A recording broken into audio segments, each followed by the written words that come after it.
The dusty plains of West Texas, 1875, a land where justice bends to the will of the powerful and mercy is as scarce as water in drought. When a young Mexican woman is accused of stealing from the most influential cattle baron in Dry Creek County, her fate seems sealed at the end of a hangman's rope. But in this unforgiving territory, where blood feuds run deeper than ancient arroyos, an unexpected defender emerges. A proud Comanche chief, forced from his ancestral hunting grounds, becomes her unlikely salvation. Two worlds collide in a desperate race against vigilante justice, where every choice carries the weight of life and death.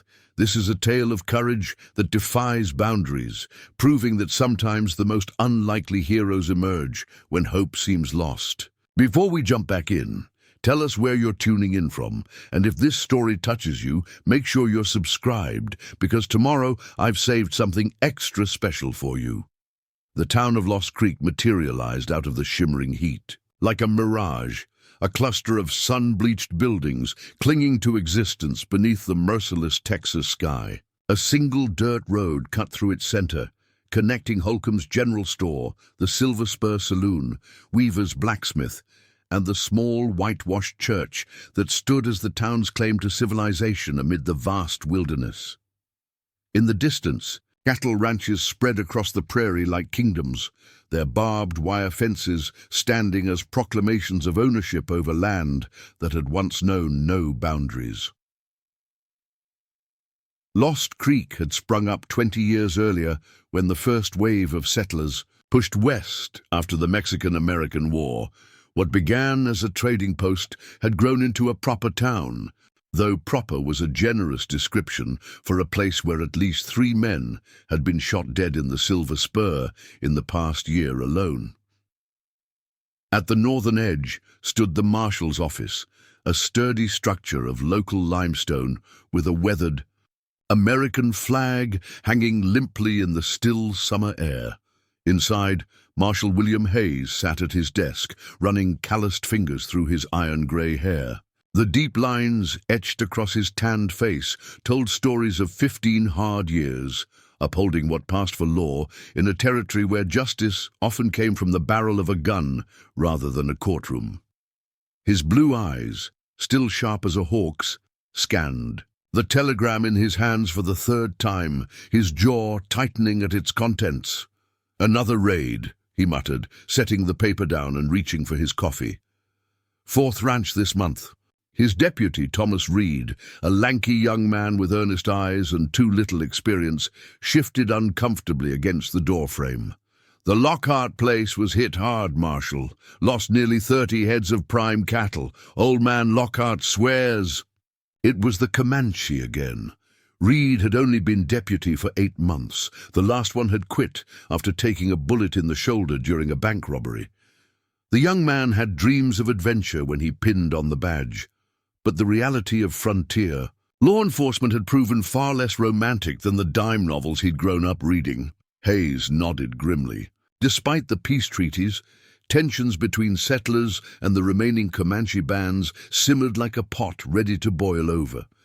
What had started as isolated incidents had escalated into something far more dangerous.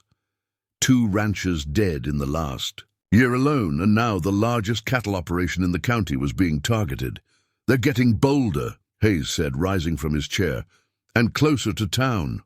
He walked to the window, gazing out at Lost Creek's main street, where a freight wagon laden with supplies rumbled past. "Something doesn't add up, Thomas. The Comanche raids I've seen before never followed this pattern." "What do you mean, Marshal?" "Comanche. And take what they need: food, horses, supplies.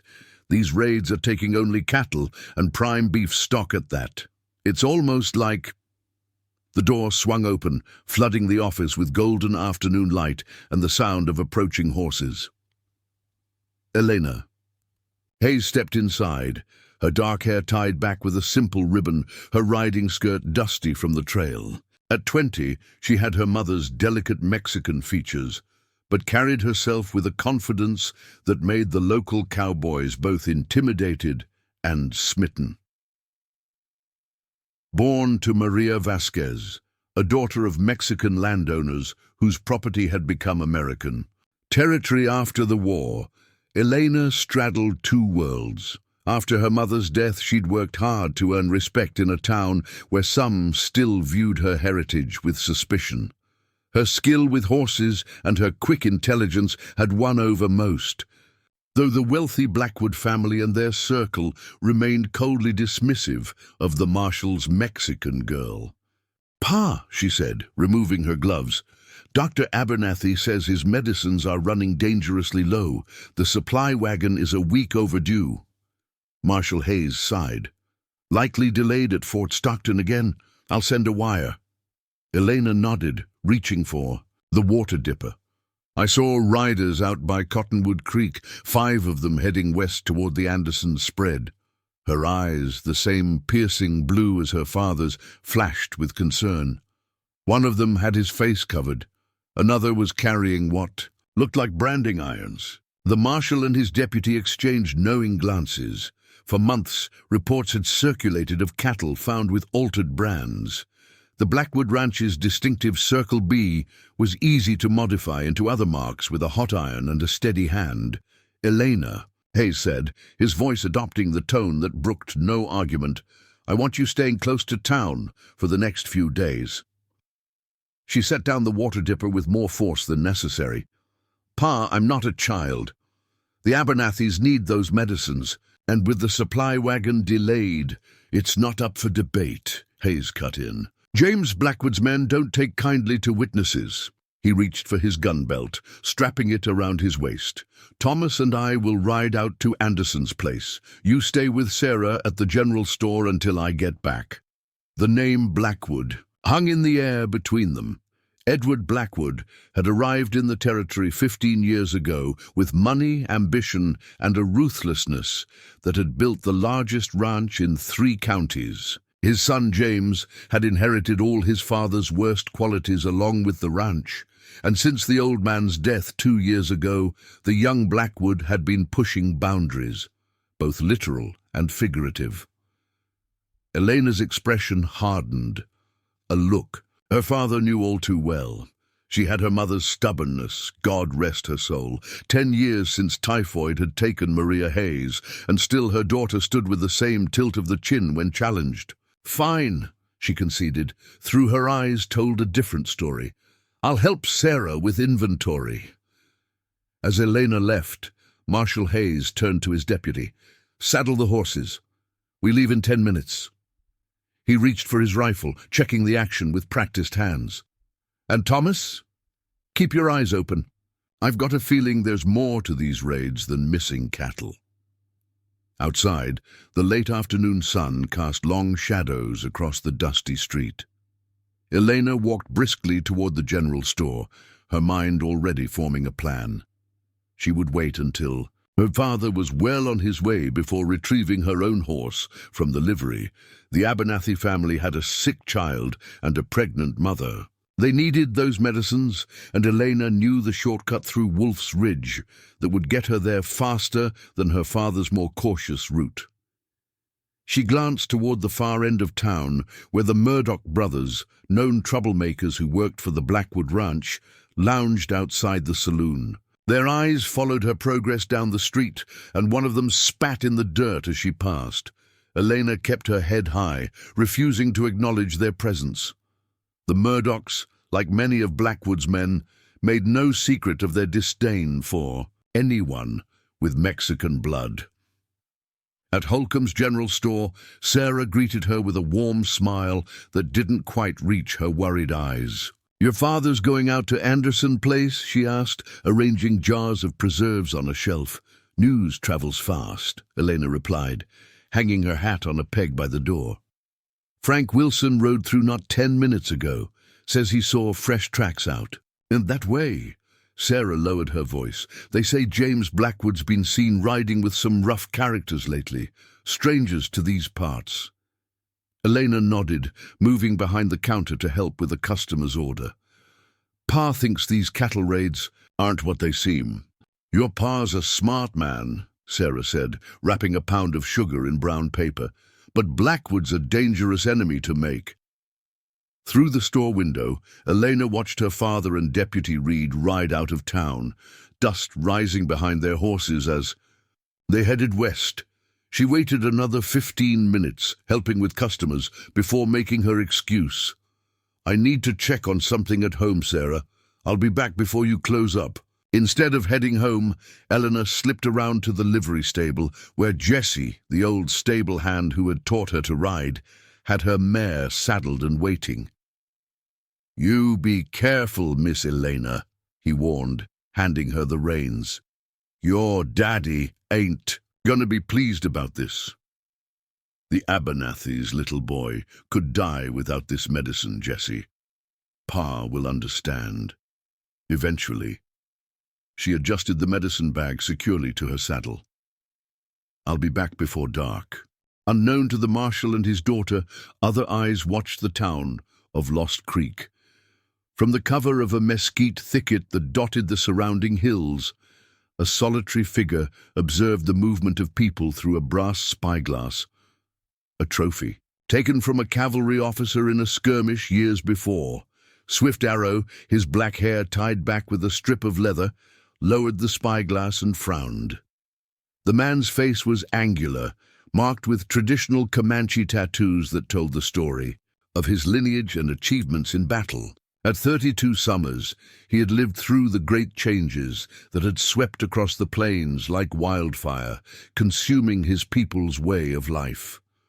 Born to a powerful Comanche family, Swift Arrow had become a respected war chief before the white man's soldiers had forced his people onto reservations. He had fought alongside Quannaparka in the early days of resistance, but had separated from the main band after the Battle of Palo Duro Canyon, believing that the reservation would become a slow death for his people.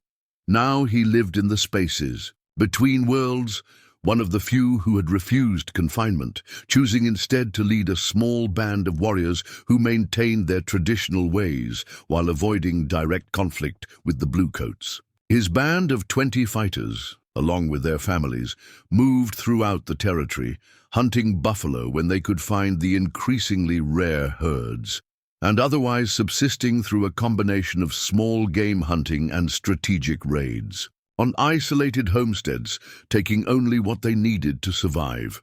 Lately, his hunting skills had been focused on a different kind of prey. The cattle thieves who had been raiding area ranches and blaming it on his people had struck twice near his band's hidden camp. Swift Arrow had tracked them, discovering a pattern that troubled him. These were not random thefts, but something organized and deliberate. The white ranchers were quick to blame the Comanche for any missing cattle. Swift Arrow knew that each raid attributed to his people brought the army closer to hunting down the last free bands. To protect his small tribe, he needed to stop these thieves and expose their deception. He had come to Lost Creek to observe, to learn which of the white men might be responsible. His scouts had reported that the one called Blackwood had been expanding his territory aggressively, pushing smaller ranchers to sell their land. Swift Arrow understood this kind of man. The hunger for more was a sickness that could never be satisfied.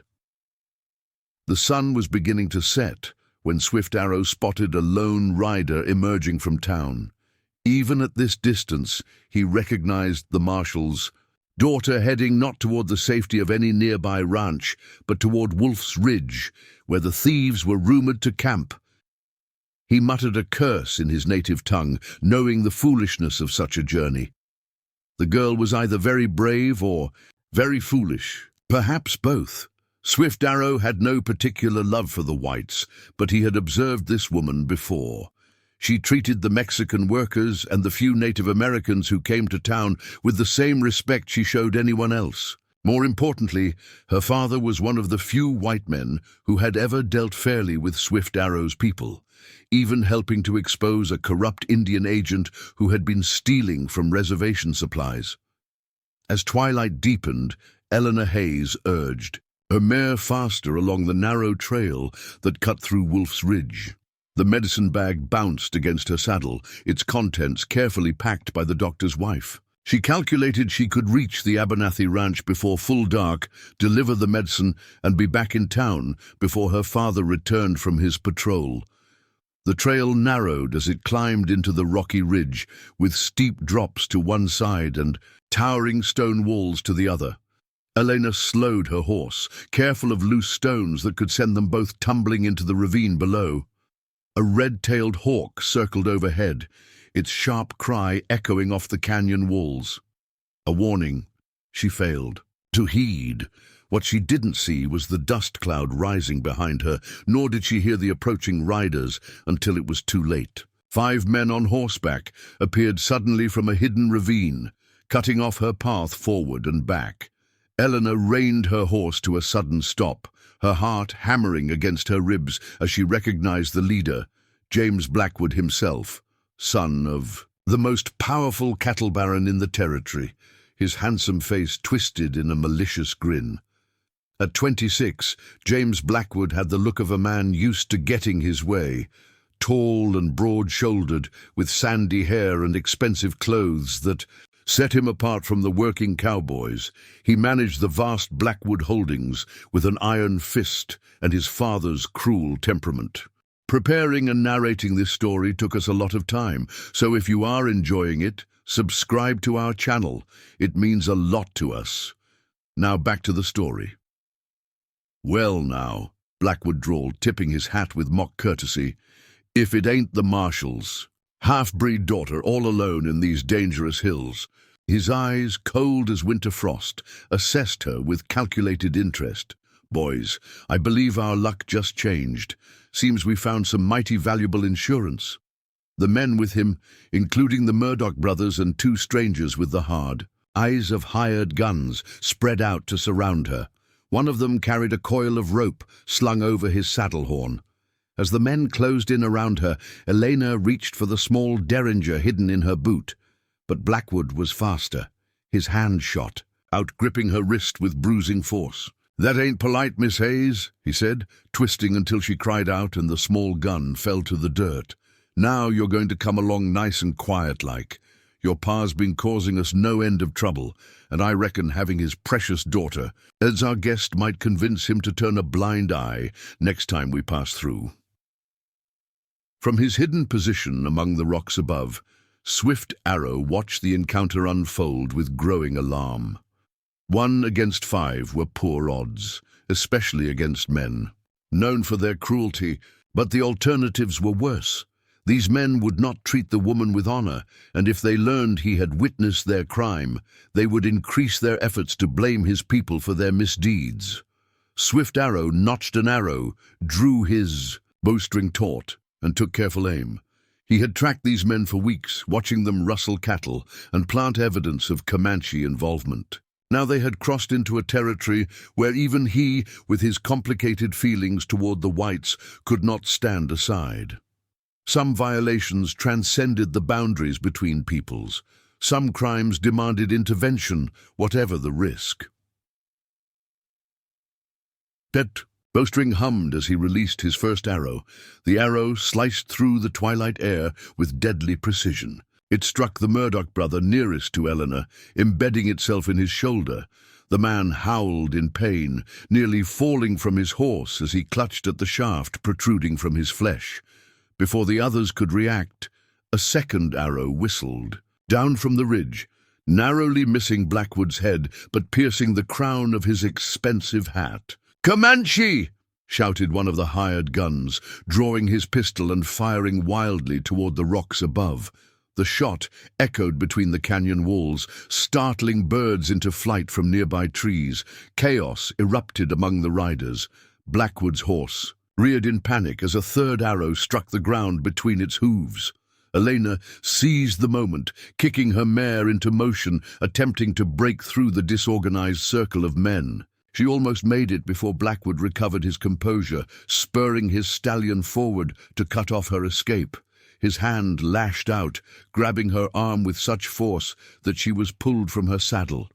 Elena hit the ground hard, the impact driving the breath from her lungs. Through a haze of pain and dust, she saw Blackwood dismount, his face contorted with rage as he dragged her toward his horse.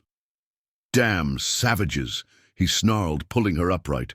"Frank, Ethan, find that Indian. Jackson, help your brother. We're leaving now."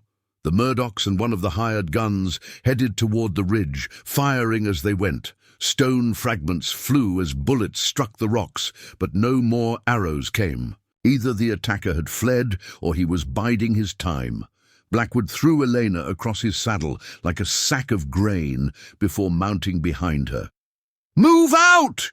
he commanded, spurring his horse down the trail. The hired gun called Jackson supported the wounded Murdoch as they followed, leaving behind Elena's mare and the fallen Derringer in their haste to escape. On the ridge above, Swift Arrow pressed himself against the rock face as bullets ricocheted around him. He had managed to lose 3 arrows before being forced to retreat deeper into the crevice where he had taken his position. The white men were advancing cautiously up the steep path, stopping every few yards to fire toward any shadow or movement. Swift Arrow weighed his options. He could easily evade these pursuers in terrain he knew well, but doing so would abandon the woman to her captors. The decision was made more complicated by the knowledge that this was not just any settler woman, but the daughter of Marshal Hayes, perhaps the only white authority who had ever treated Swift Arrow's people with a measure of fairness. The unmistakable click of a hammer being cocked came from just below his position. One of the men had managed to circle around and was now only yards away, his revolver aimed toward the narrow opening where Swift Arrow had concealed himself. With no time to knock another arrow, Swift Arrow drew his hunting knife and pressed against the rock wall, waiting. The moment the man's arm appeared around the edge of the crevice, Swift Arrow struck, grabbing the wrist and twisting violently. The gun discharged harmlessly into the dirt as its owner cried out in surprise and pain. Frank Murdoch found himself suddenly face to face with the Comanche warrior, his gun hand immobilized in an iron grip. Before he could shout a warning to his companions, Swift Arrow's other hand clamped over his mouth. The struggle was brief and decisive. Swift Arrow slammed the man's head against the stone wall with enough force to render him unconscious. As Murdoch slumped to the ground, Swift Arrow relieved him of his revolver and ammunition. The shots from the other pursuers had stopped, likely as they listened for sounds of confrontation. Swift Arrow knew he had moments at most before they discovered what had happened to their companion. Moving with the silence that had made the Comanche feared raiders throughout the territory, Swift Arrow retreated up the narrow ravine that cut through the ridge. He would circle around, retrieve his horse from where it was hidden, and begin tracking Blackwood and his captive. The woman's trail would not be difficult to follow. As dusk deepened into night, Blackwood pushed his men at a punishing pace, driving deeper into territory that grew increasingly rugged. Elena, bound and thrown face down across the saddle, struggled to breathe with each jarring stride as the medicine bag she'd been carrying bounced painfully against her ribs. "Can't we slow down, boss?" Jackson called from behind where he rode. Double with the injured Murdoch. "Ethan's bleeding bad." "We'll stop when I say we stop," Blackwood snapped without looking back. "That arrow didn't hit anything vital. He can bleed a little more." The trail narrowed as they entered a maze of dry washes and sandstone formations that glowed eerily in the emerging moonlight. After another half hour of hard riding, they arrived at a natural amphitheater of stone, a box canyon accessible only through the narrow passage they had just traversed. At the base of the canyon wall stood a crude cabin, with a small corral beside it. The structure looked abandoned at first glance, but as they approached, a lantern flared to life inside, and a man stepped onto the porch, rifle in hand. "That you, Blackwood?" the figure called. "Who else would it be, Carter?" "Light a fire and get some whiskey. We've got company." Blackwood reined in his horse and roughly pulled Elena from the saddle. Her legs, numb from the uncomfortable position, buckled beneath her as she hit the ground. The man called Carter stepped forward, the lantern illuminating a face weathered by sun and hard living. His eyes narrowed as he took in the bound woman. And the wounded Murdoch. What happened? And who's this? He demanded, gesturing toward Eleanor. Marshall's daughter, Blackwood replied, hauling Eleanor to her feet. Had a run-in with a Comanche scout up on Wolf's Ridge. Killed Frank, wounded Ethan. Here. Elena's head snapped up at the casual lie. Frank's not dead. I saw him fall. Blackwood's hand cracked across her face, splitting her lip. Shut your mouth. Frank's dead, and your Comanche friends are going to pay for it. He turned back to Carter. Get inside. We need to talk. Carter looked unconvinced, but stepped aside as Blackwood dragged Elena toward the cabin. Inside, the space was sparse but serviceable. A table and chairs, a stone fireplace, several cots along the walls, and crates of supplies stacked in corners. The air smelled of tobacco, unwashed men, and something metallic that Elena recognized as blood. Tie her to that chair, Blackwood ordered Jackson, who had followed them in while supporting the increasingly pale Ethan Murdoch. And do something about your friend's shoulder before he bleeds all over my floor. As Jackson secured Elena to a straight-backed wooden chair, Carter busied himself with the fire. Ethan Murdoch collapsed onto a cot, his breathing shallow as Jackson examined the arrow still protruding from his shoulder. I need to remove this, Jackson said, looking up at Blackwood. Got any whiskey? Carter produced a bottle from beneath the table, passing it first to Blackwood, who took a long pull before handing it to Jackson. The hired gun poured some over his hands, then offered it to Murdoch, who gulped desperately. Hold him down, Jackson instructed Carter, who moved to restrain the wounded man. Elena turned her face away as Jackson braced one foot against Murdoch's chest and yanked the arrow free. Murdoch's scream echoed off the cabin walls, followed by a stream of curses as Jackson poured whiskey directly into the wound. Blackwood ignored the medical emergency, pulling another chair close to Elena and sitting down, his knees nearly touching hers. Now then, Miss Hayes, he said, his voice deceptively pleasant, let's discuss your father and his unfortunate habit of interfering in my business. Eleanor met his gaze steadily, refusing to show fear despite the throbbing pain in her cheek and the metallic taste of blood in her mouth. My father will hunt you down for this, Blackwood. Kidnapping the marshal's daughter is a hanging offense. Blackwood smiled, the expression never reaching his cold eyes. Only if they catch me, and only if there's a witness left alive to testify. He leaned closer, his breath hot on her face. By the time I'm done, your father will back off his investigation into the cattle raids, or he'll be burying what's left of his precious daughter. So it is you, Elena said, the pieces falling into place. You're rustling your neighbor's cattle and blaming the Comanche. A flash of surprise crossed Blackwood's face before his expression hardened. Smart girl, too smart for your own good. He stood abruptly, moving to the table where Carter had laid out a collection of papers. The railroad's coming through next spring. Those who control the land along the proposed route will make a fortune. He tapped a crude map where lines had been drawn across familiar territory. Anderson, Lockhart, Miller, all sitting on parcels I need. They've refused to sell, so they'll be persuaded. Elena's eyes widened as she grasped the full scope of Blackwood's scheme.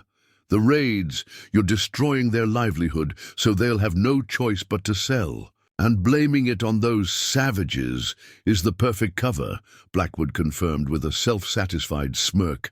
The army increases patrols, pushes the remaining free Comanche onto reservations, and I expand my holdings at bargain prices. Everyone wins. Everyone, except the innocent people you're destroying, Eleanor countered. Blackwood shrugged, unconcerned. Progress demands sacrifice. Your Mexican mother's people learned that lesson when they lost this territory. Now it's time for the small ranchers and the Comanche to learn it too. Outside the cabin, Swift Arrow moved silently through the deepening night. He had tracked Blackwood's party to this hidden canyon, carefully noting the sentries posted it. The narrow entrance, two men with rifles who clearly expected trouble to come from the direction of town, not from the seemingly impassable canyon walls above. Swift Arrow had spent years hunting in this region and knew of a treacherous path down the sheer stone face, one that few would attempt, especially in darkness. Yet he had descended without making a sound, using handholds invisible to untrained eyes. Now he crouched behind a boulder 30 yards from the cabin, observing the layout of the camp. Besides the sentries at the canyon entrance, he counted 3 horses in the corral and light from a single window, indicating where the captive woman was being held. The sound of a man's scream had reached him earlier.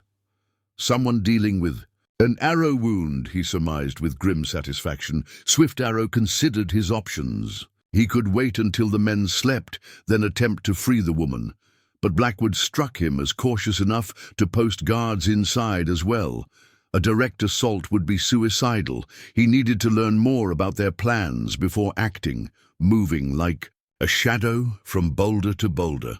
Swift Arrow approached the cabin until he was positioned beneath the single window. Voices drifted out, including the clear tones of the woman. Elena, he had heard Blackwood call her. She was alive and, from the sound of her voice, unbroken in spirit. I expand my holdings at bargain prices. Everyone wins. Everyone except the innocent people you're destroying. Swift Arrow listened intently as Blackwood revealed his scheme, confirming what the Comanche had suspected. These raids were never about simple theft, but part of a calculated plan to seize land and further persecute his people. Inside the cabin, Jackson had finished bandaging Murdoch's shoulder and joined the conversation.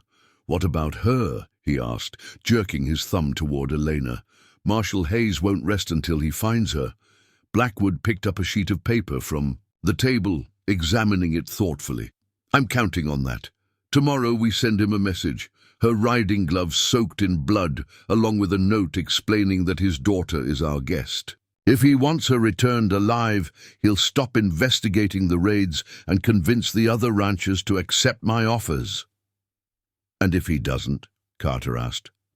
"Then we send him another piece of her," Blackwood said coldly, his eyes never leaving Elena's face as he gouged her reaction. "Perhaps a finger next time. Eventually he'll understand I'm not bluffing."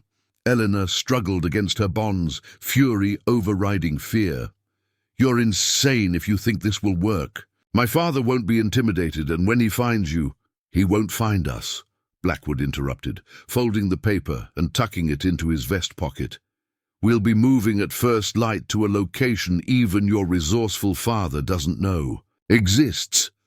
He turned to Jackson. "Take the first watch inside. Carter, check on the men at the entrance. I want everyone to be alert. There's still a Comanche out there who saw our faces." As Carter moved to the door, Jackson drew his pistol and settled into a chair across from Eleanor. Blackwood stretched, yawning dramatically. "Get some sleep, Miss Hayes. Tomorrow will be a difficult day for you." Outside, Swift Arrow retreated silently as the cabin door opened and the man called Carter emerged. He had heard enough to understand the immediate danger to the woman, to the marshal, and to his own people who would bear the blame for Blackwood's crimes. Swift Arrow made his decision. He would not attempt a rescue tonight. The odds were too great, and Blackwood's vigilance too intense. Instead, he would return to his band's camp and gather warriors. But first, he needed to warn Marshal Hayes about his daughter's captivity and Blackwood's true scheme.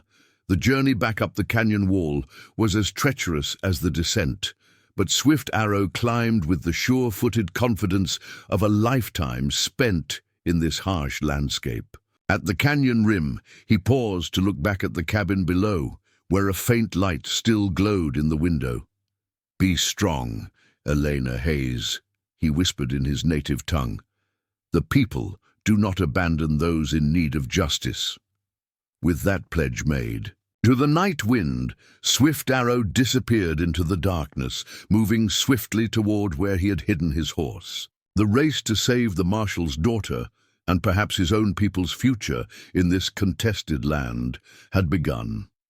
Meanwhile, Marshal Hayes and Deputy Reed had completed their investigation of the Anderson Ranch, finding evidence of the raiders. Passage, but no sign of the perpetrators themselves. As they rode back toward town under a star-filled sky, Hayes couldn't shake the feeling that something was wrong. "We should head back through Wolf's Ridge," he said suddenly, reining his horse, toward the trail that his daughter had taken hours earlier. "I want to check on the Abernethys." Reed nodded, falling beside him. "You think Elena might have gone there despite your warning?" Hayes didn't answer immediately, his weathered face set in lines of worry. "My daughter has her mother's heart. If she thought someone needed help, especially a child." He left the sentence unfinished, spurring his horse to a faster pace. They had covered less than a mile of the ridge trail when Hayes pulled up sharply. In the moonlight, a horse grazed by the side of the path, its reins trailing on the ground. Even from a distance, Hayes recognized his daughter's mare. "Elena!" he called, dismounting quickly and rushing to examine the area. The signs of struggle were evident even in the dim light. Disturbed earth, scuff marks, and worst of all, Elena's derringer lying abandoned in the dirt. As Reed joined him, Hayes knelt to examine a dark stain on the rocky ground. "Blood," he said grimly. "And look here, hoofprints of at least 4 other horses." Reed swallowed hard, his young face pale in the moonlight. "Comanche raid?" Hayes shook his head, lifting something from the ground, an arrow with distinctive fletching, its shaft stained with blood. "Comanche don't leave their arrows behind." His eyes narrowed as he studied the scene more carefully. "And look at these boot prints, too deep for moccasins. Whoever took Elena was wearing cowboy boots." "Blackwood," Reed suggested, his hand moving instinctively to his sidearm. Before Hayes could respond, a voice called from the darkness, "Marshal Hayes." Both men spun, weapons drawn, as a figure emerged from the shadows. Moonlight revealed a tall Comanche. Warrior, his face marked with traditional tattoos, his bearing proud despite being at the wrong end of 2 revolvers. "I am Swift Arrow," the warrior said in clear, accented English. "I bring news of your daughter." For several tense heartbeats, no one moved. The tableau held. 2 lawmen with revolvers aimed at the Comanche warrior, who stood unflinching in the moonlight. Swift Arrow kept his hands visible, making no move toward the knife at his belt or the bow slung across his back. "You have 3 seconds to explain yourself before I put a bullet in you," Hayes said, his voice dangerously low. "Where is my daughter?" "Blackwood and his men have taken her," Swift Arrow replied evenly. "I tried to stop them, but was outnumbered. They ride to a hidden camp in Dead Man's Canyon." Deputy Reed's finger tightened on his trigger. "How do we know you're not leading us into a trap, or that you weren't part of this?" Swift Arrow's dark eyes shifted to the young deputy. "If I wished you harm, I would not stand before your guns. I would strike from the shadows, as my people have learned to do when faced with those who come with many rifles." Hayes studied the warrior carefully. He had encountered Swift Arrow twice before. Once when negotiating passage through Comanche hunting grounds for a supply wagon, and again when investigating allegations that the Indian agent at Fort Stockton was stealing from reservation supplies. On both occasions, the Comanche had proven honorable, if guarded. Slowly, the marshal lowered his weapon. "Reed, put that gun down." "But Marshal," "I said put it down. If Swift Arrow wanted us dead, we wouldn't be having this conversation." Hayes holstered his revolver and stepped forward. "Tell me everything." Swift Arrow nodded once, acknowledging the gesture of trust. "I have been tracking the cattle thieves for many weeks. They take animals and leave signs to blame my people. Today, I saw your daughter ride into danger. I followed. When Blackwood's men surrounded her, I attacked." His hand moved to the quiver at his side, indicating the missing arrows. "I wounded one but could not reach her before Blackwood took her. Away!" "Why would you help a white girl?" Reed asked suspiciously. Swift Arrow's expression remained impassive, but something flashed in his eyes. "Your people call mine savages, yet it is not Comanche who takes women as hostages. Besides, I have seen this one in town. She treats all people with respect, even those your kind look down upon." Hayes nodded grimly. "Elena has her mother's heart." "She has a warrior spirit," Swift Arrow corrected. "She fought them despite the odds." The marshal turned to his deputy.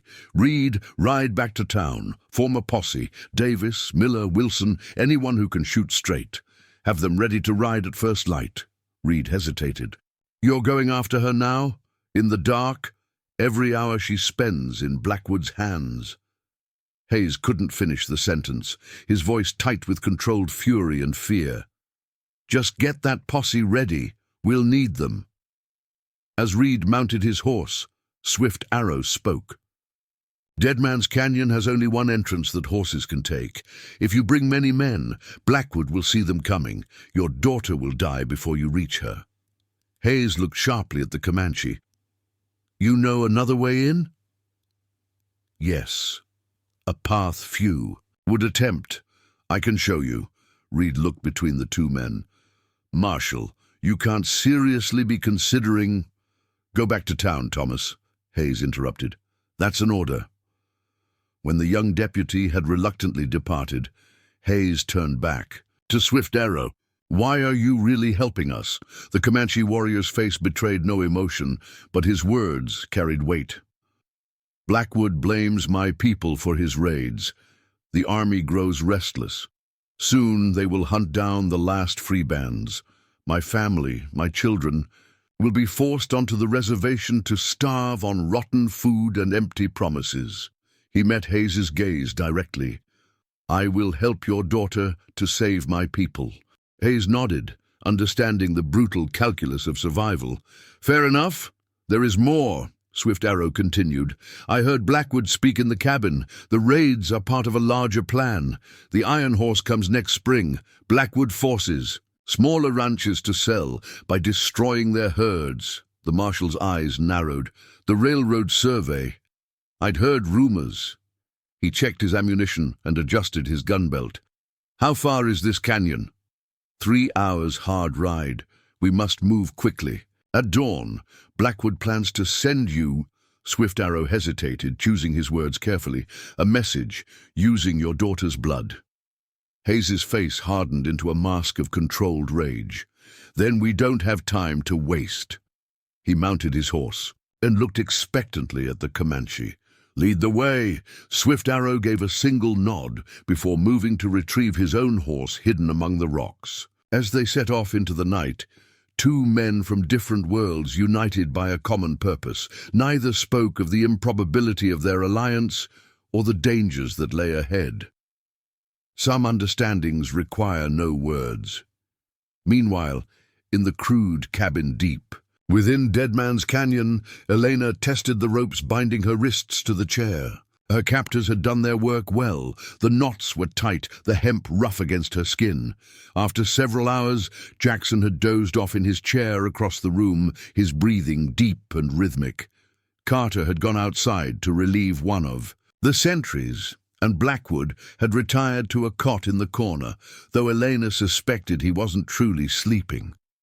The wounded Murdoch lay on another cot, his face flushed with fever, occasionally muttering incoherently as infection took hold in his shoulder. No one had bothered to check on him for the past hour.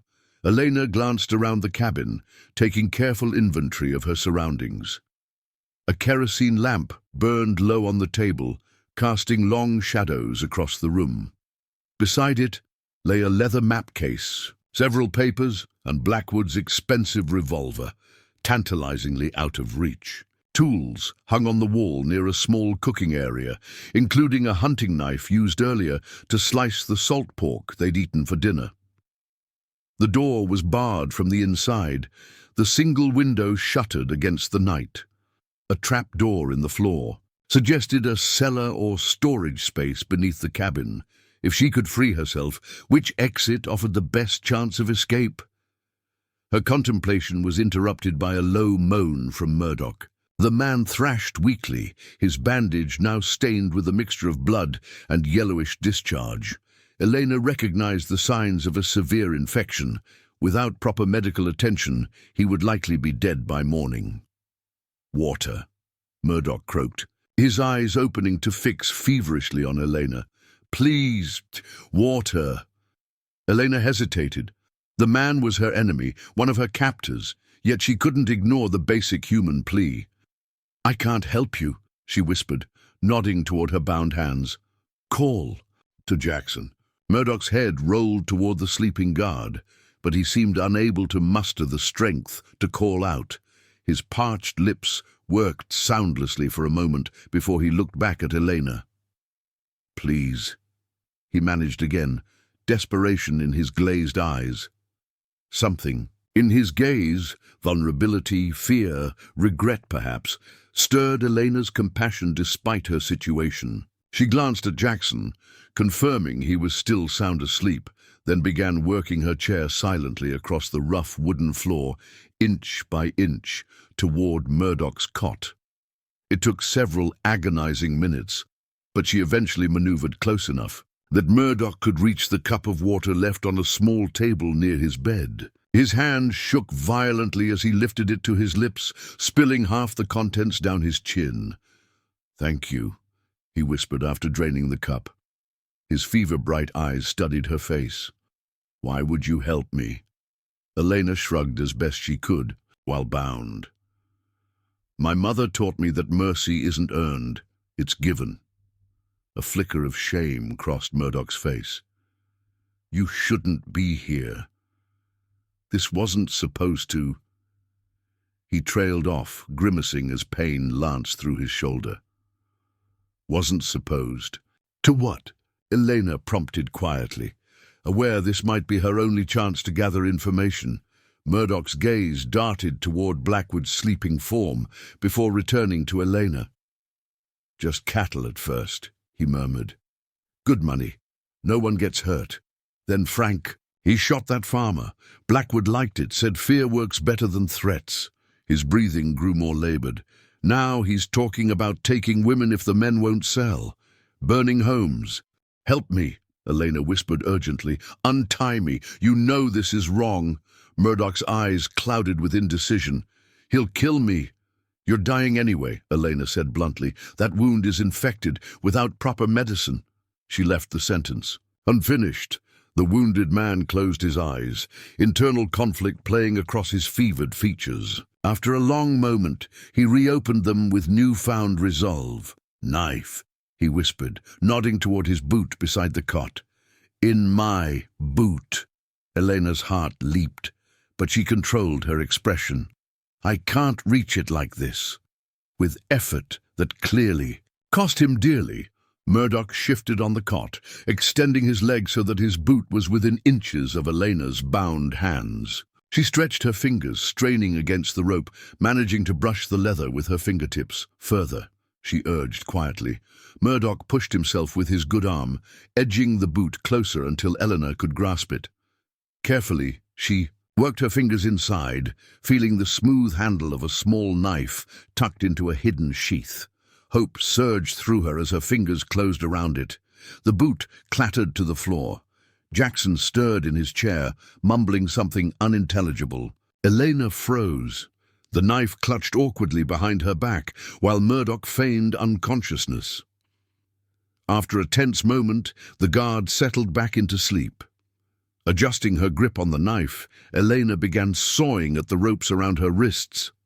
The angle was difficult, the blade small, but she worked persistently, ignoring the bite of the sharp edge when it occasionally slipped against her skin. "Why are you helping me?" she asked Murdoch softly, hoping conversation might keep him conscious and distract from the movement of her hands. "My ma was Mexican," he replied, his voice fading. "From Sonora. Looked a bit like you around the eyes." He swallowed with difficulty. "She wouldn't recognize what I've become." The ropes began to fray under Elena's persistent sawing. "It's not Too late to do something right, she encouraged. Murdoch's eyes had begun to glaze over, his focus drifting as the fever consumed him. Too late for me, he whispered. But in my saddlebag, outside, there's a letter. From Blackwood to Judge. Winters in Austin, proves everything, fraud, murders, railroad deal. His breathing grew more ragged. Take it to your pa. The final strands of rope parted beneath Elena's blade. Her hands came free, though she kept them behind the chair to maintain the illusion of captivity. Which horse is yours? She asked. Sorrel, White Blaze. Murdoch's eyes closed again. Go, through the cellar, tunnel, to the canyon wall. His voice had dropped to barely a whisper. Be careful. Blackwood, he's not right in the head. Enjoy the hurting. Elena glanced at Jackson, still mercifully asleep, then back to Blackwood's motionless form on the cot. This might be her only chance. Moving with deliberate slowness to avoid creaking floorboards, she rose from the chair, knife clutched tightly. In her hand, 3 steps brought her to the table where Blackwood's revolver lay. She reached for it, fingers almost touching the pearl handle when a board squeaked beneath her foot. Before she could grab the weapon, Blackwood's voice cut through the silence. I wouldn't do that if I were you, Miss Hayes. He hadn't moved, hadn't even opened his eyes, but the quiet menace in his voice froze Elena in place. Slowly, Blackwood sat up, regarding her with cold amusement. Did you really think I was asleep? He glanced at Murdoch, who lay still on his cot, eyes closed. Or that this pathetic display of compassion would save you? Jackson jolted awake at the sound of his boss's voice, immediately reaching for his pistol when he saw Elena standing unbound. Our guest was just attempting an ill-advised escape, Blackwood said, rising smoothly from his cot. Apparently with Ethan's assistance. He moved toward the wounded man, drawing a knife from his belt. Eleanor lunged for the revolver, on the table, but Jackson was faster, grabbing her arm and twisting until she dropped Murdoch's small knife with a cry of pain. No honor among thieves, is there, Ethan? Blackwood said, standing over the fevered man. After all I've done for you and your brother. Murdoch's eyes fluttered open, focusing with difficulty on Blackwood. You're going to get us all killed, or hanged, he managed weakly. No, Ethan, just you.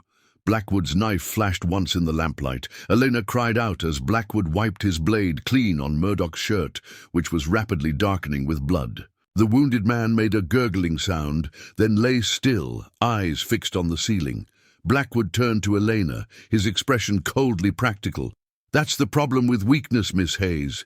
It's contagious. Mercy, compassion.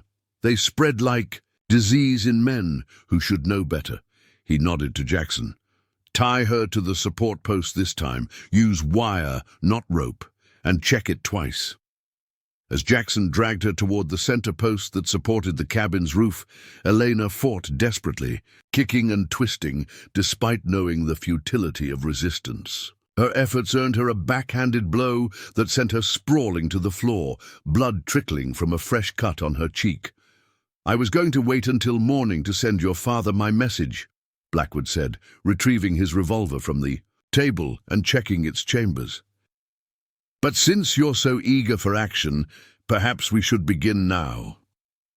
He reached for a pair of rusted shears hanging on the wall. A finger, I think. Small enough to fit in an envelope, but significant enough to make my point. Carter burst through the door, interrupting the grim scene. Riders approaching from the north, he announced breathlessly. At least 2 moving fast through the scrub. Blackwood's face darkened. The marshal couldn't possibly have found us already.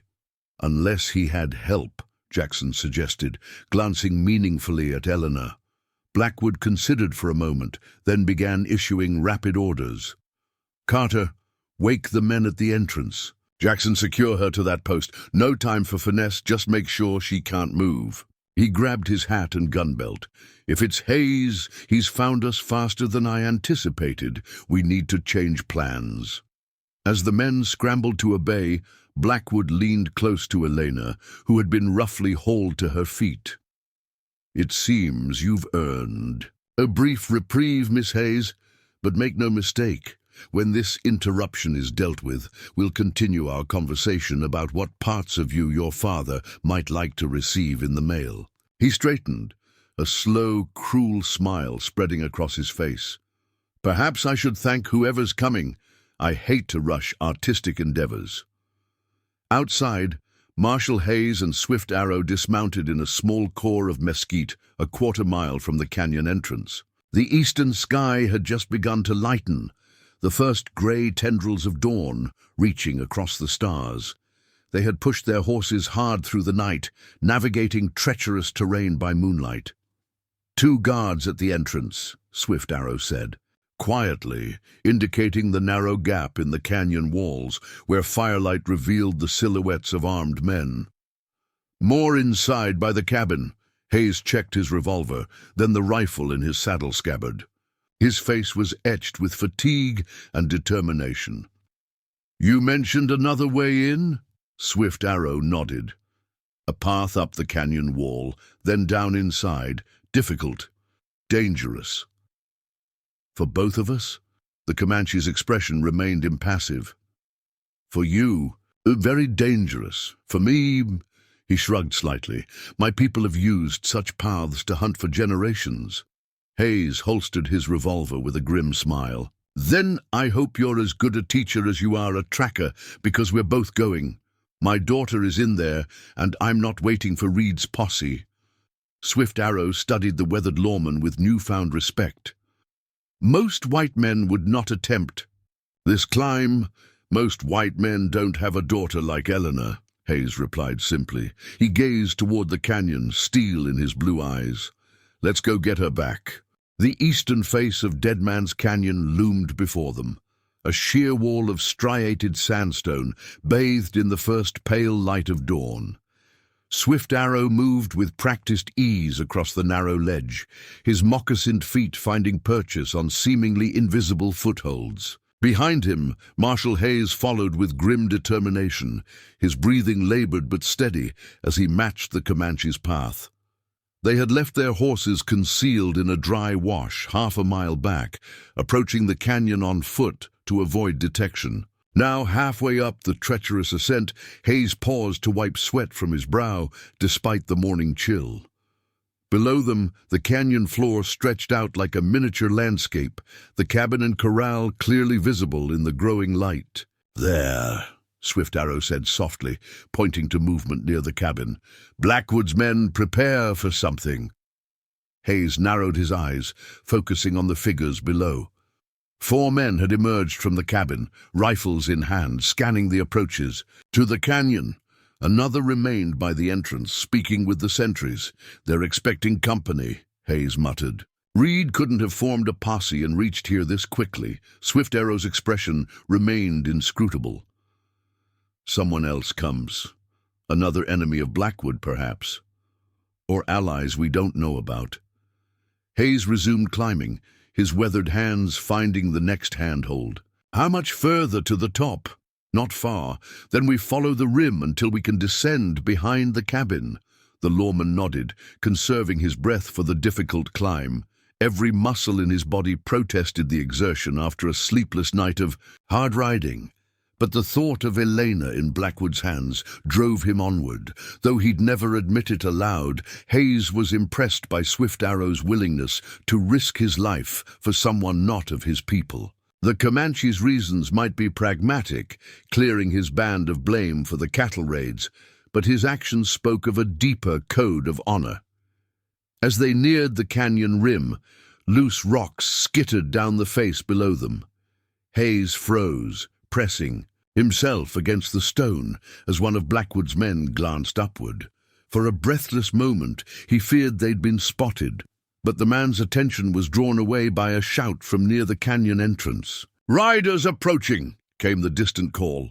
Swift Arrow gestured urgently upward, and Hayes redoubled his efforts. Within minutes, they hauled themselves over the rim onto the relatively flat expanse of the canyon top. Both men lay prone, catching their breath while staying hidden from anyone below. "We must move quickly," Swift Arrow said, already rising into a crouch. "The new arrivals will draw attention to the canyon entrance. This is our chance to reach." "Your daughter," Hayes nodded, checking his revolver before following the Comanche along the canyon rim. "Who do you think is coming?"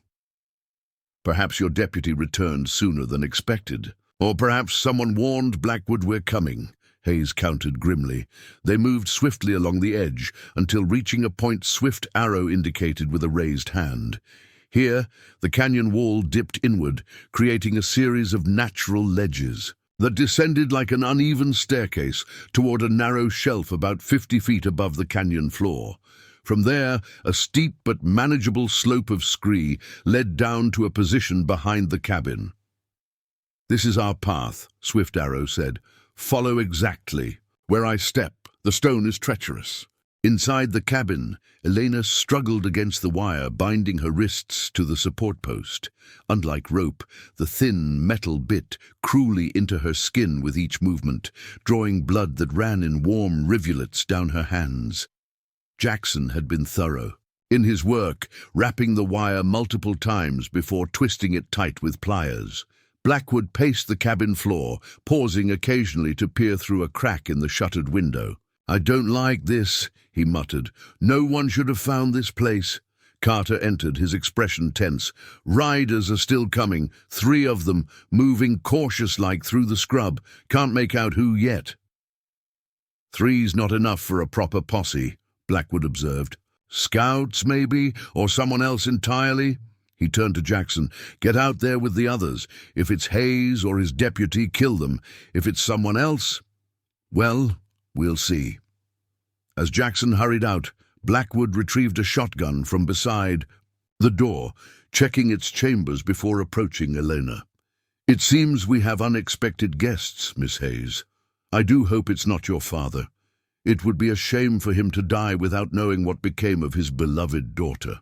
Elena glared at him, refusing to show fear, despite the pain and exhaustion wearing at her resolve.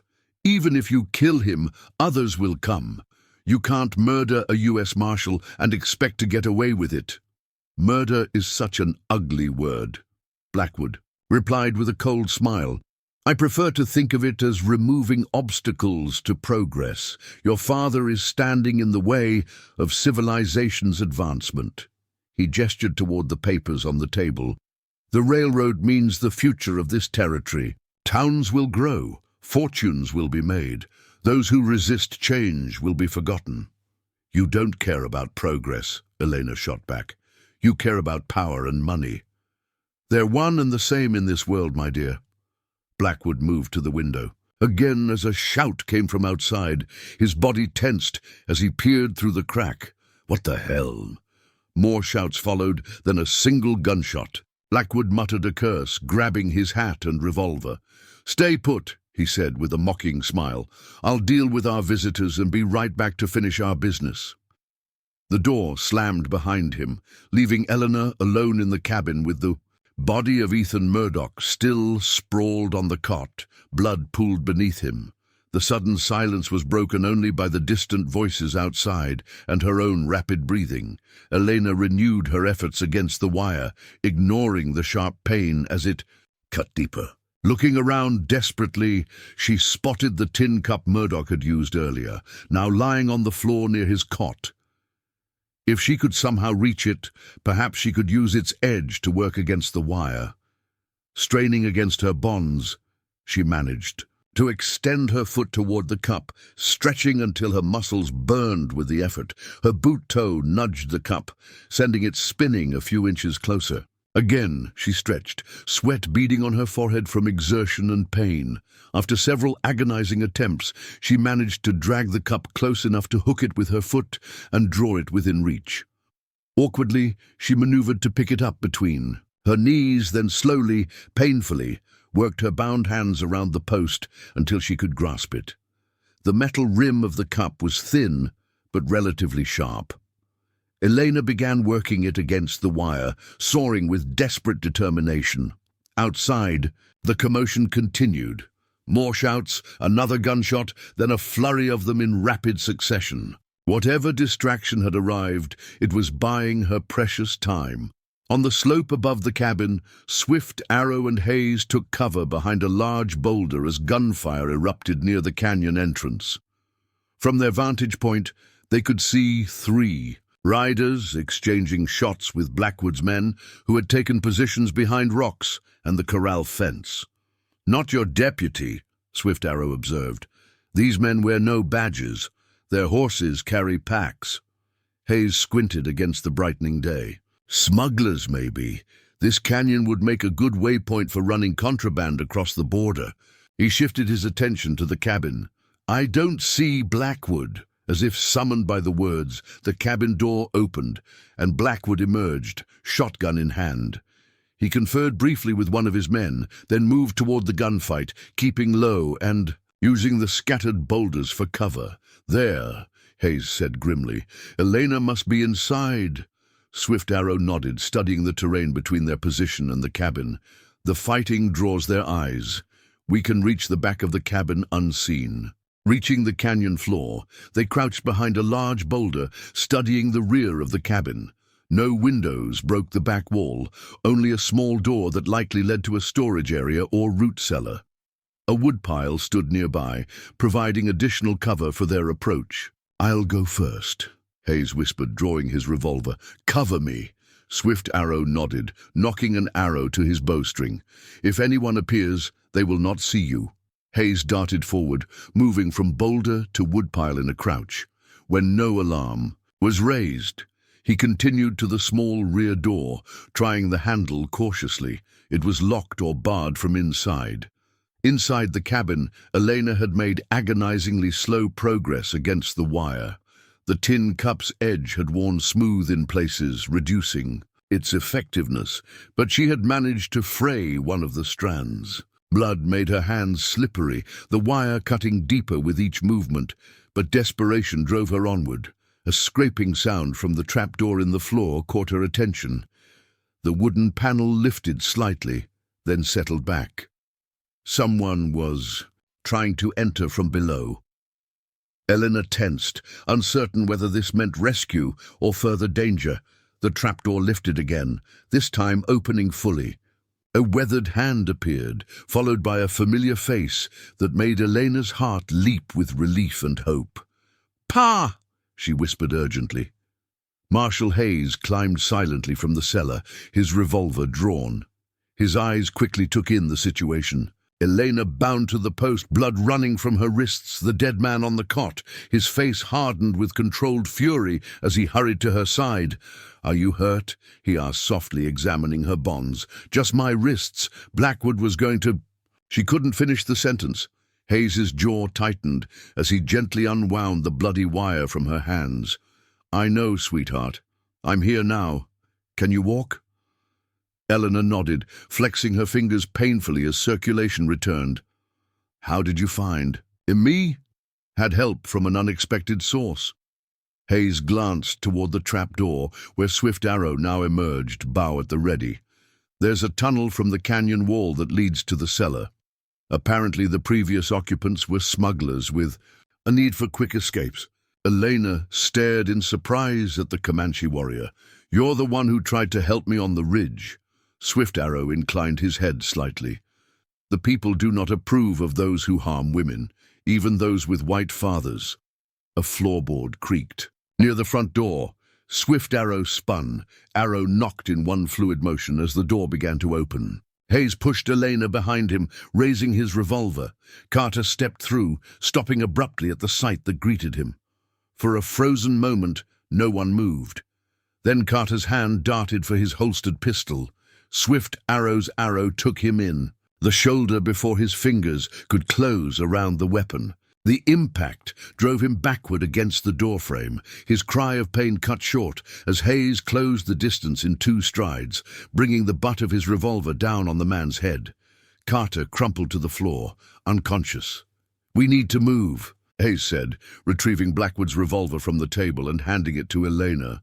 "The tunnel is our best chance. There's at least 5 armed men out front." Elena shook her head, stepping over to Murdoch's body. "Wait." She searched the dead man's pockets, finding a folded paper which she quickly tucked into her bodice. Evidence against Blackwood, and we need to get to the sorrel horse with the white blaze. There's more proof in the saddlebags. Swift Arrow moved to the window, peering cautiously through the shutters. The fighting continues, but will not last. Blackwood's men outnumber the strangers. Who are they? Elena asked, accepting a canteen Hayes offered her and drinking deeply. Smugglers, most likely, Hayes replied, or rivals of Blackwood. Either way, they've provided a distraction we need.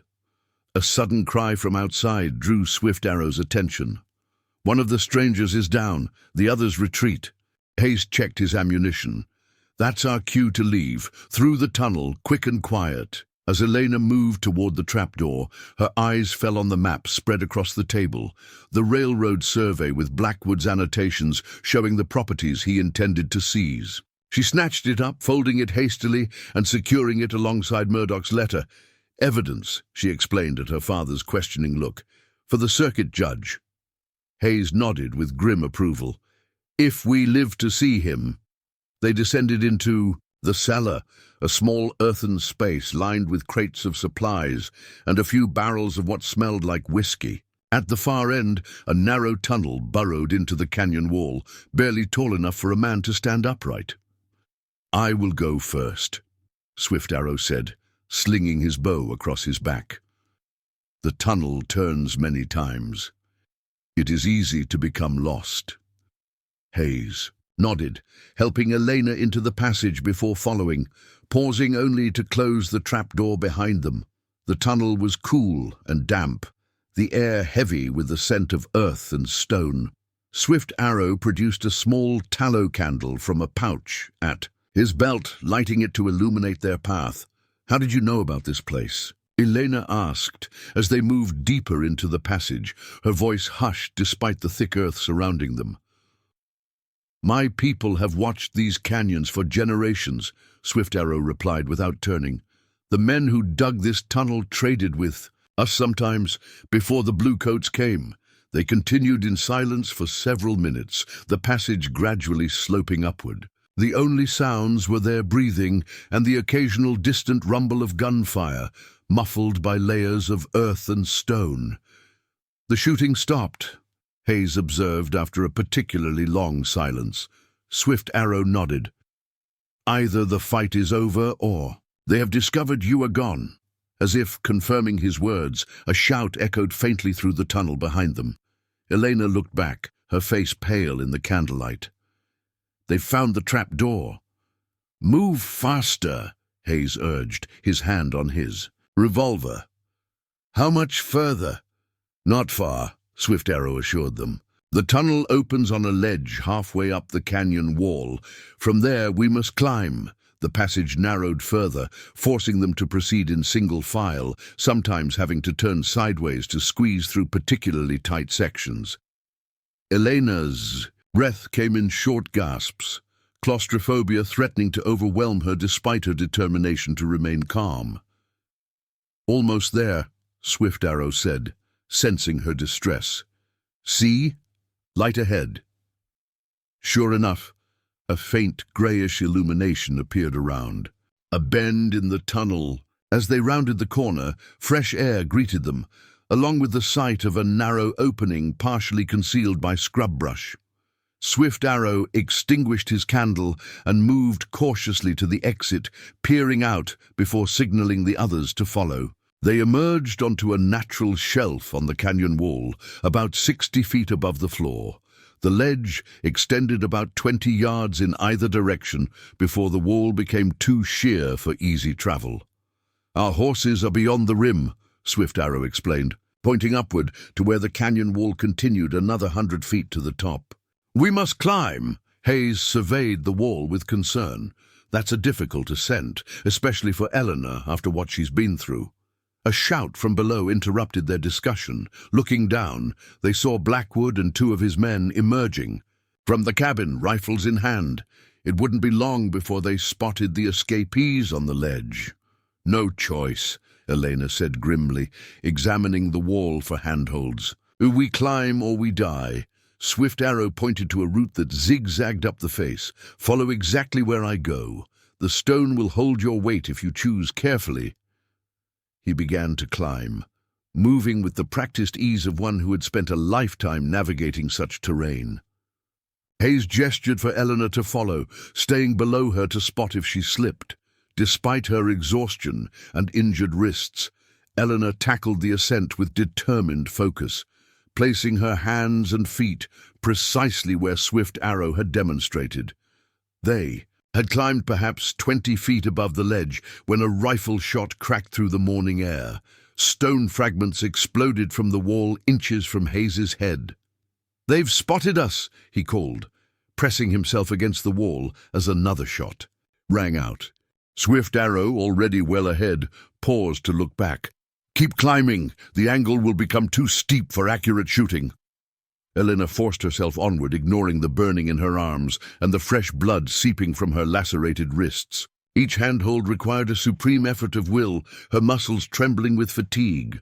Below her, Hayes climbed one-handed, his revolver drawn, occasionally returning fire when a clear shot presented itself.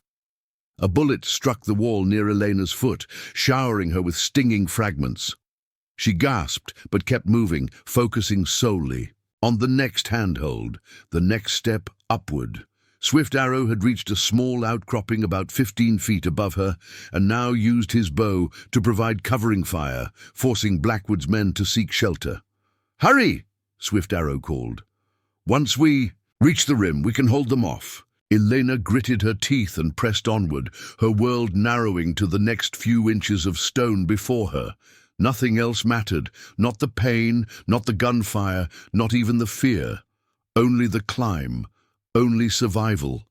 The rim of Dead Man's Canyon loomed just 20 feet above them, tantalizingly close, yet still dangerously out of reach. Elena's fingers, raw and bloody, scrabbled for purchase on the weathered sandstone as another bullet struck the cliff face nearby.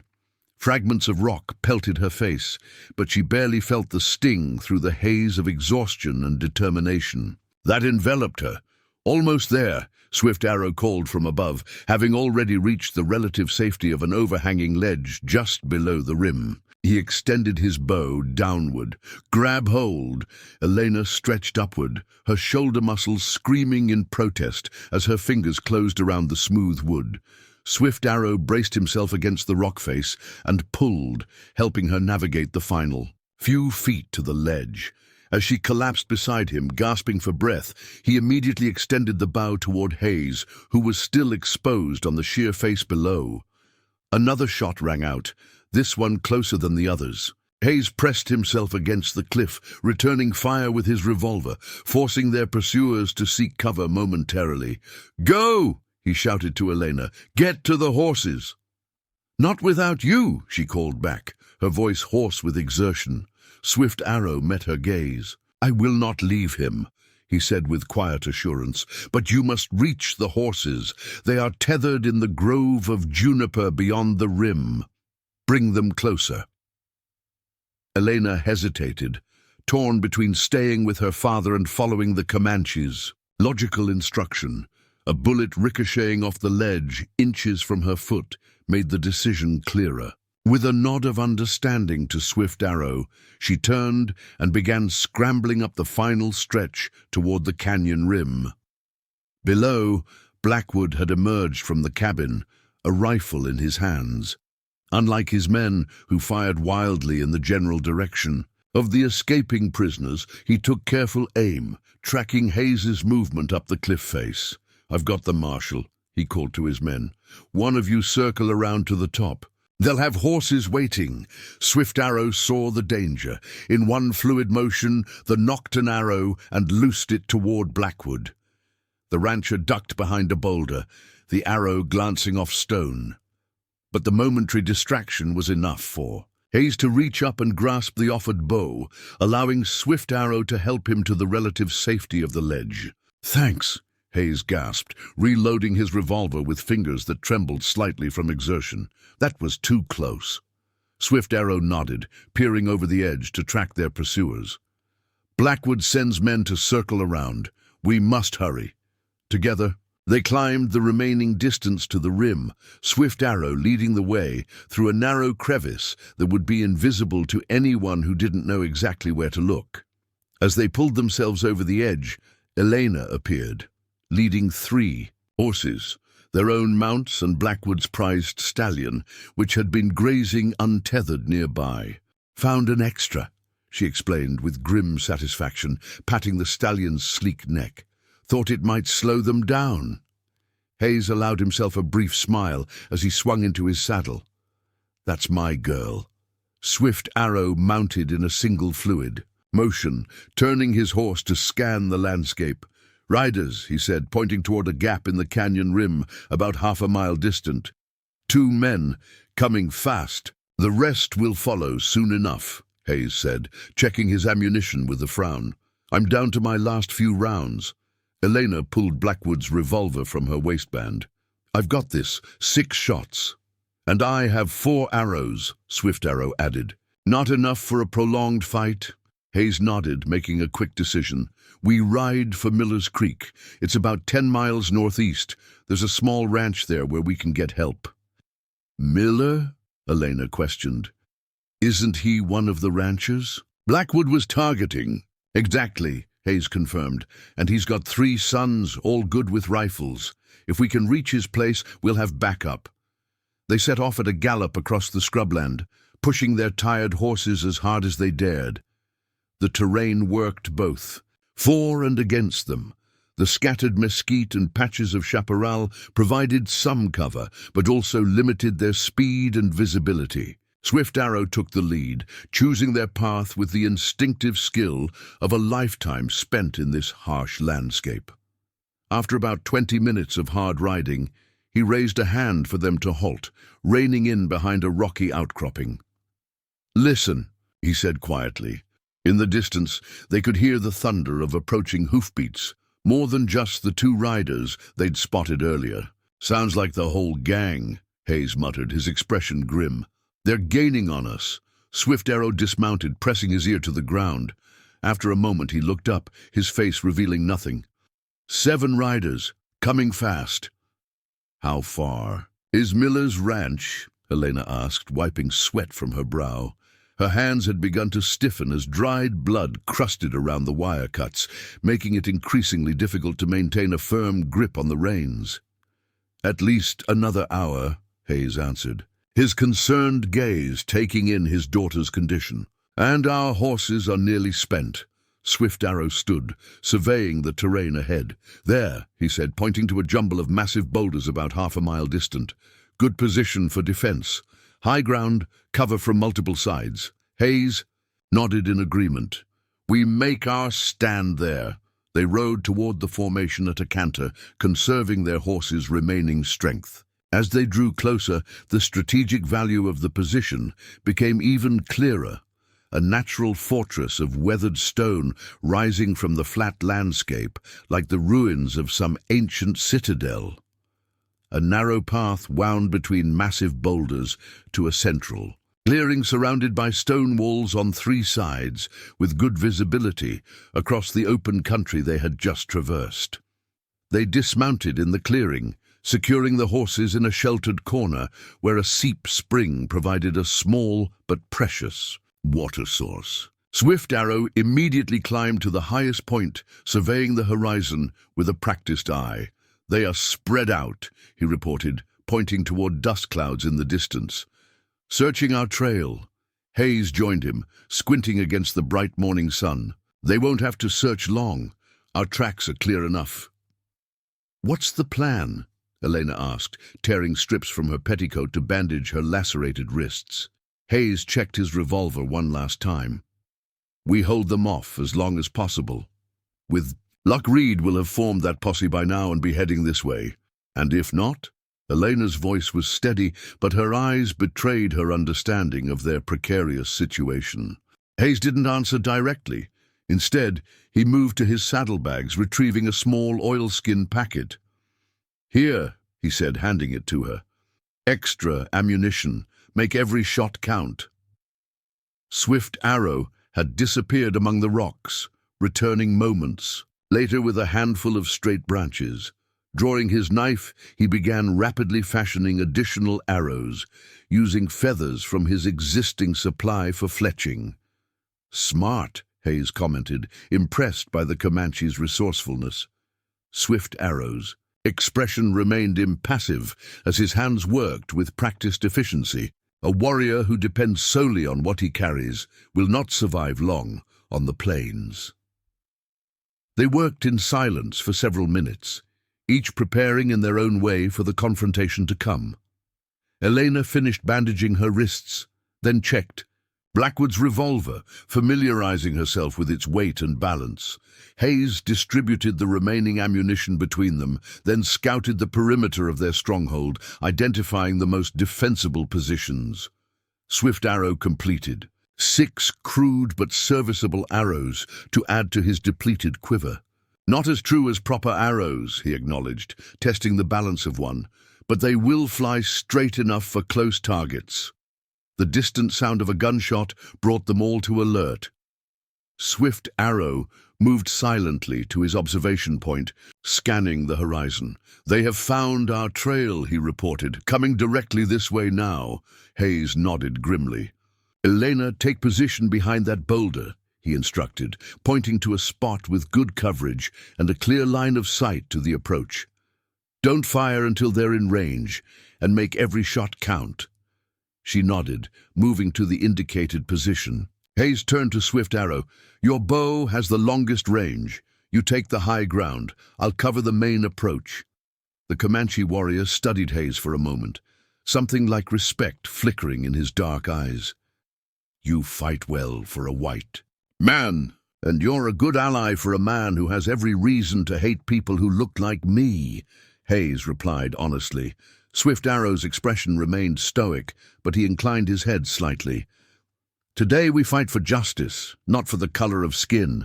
My people have a saying, 'The enemy of my enemy is my brother.' Let's hope we live long enough to be brothers in peace as well as war," Hayes said, extending his hand. After a brief hesitation, Swift Arrow clasped it firmly before moving to his position atop the highest boulder, where he would have the best vantage point for his bow. The minutes stretched into an agonizing wait, the silence broken only by the occasional call of a desert bird and the soft nickering of the horses. Then came the sound they'd been dreading, the steady rhythm of approaching hoofbeats.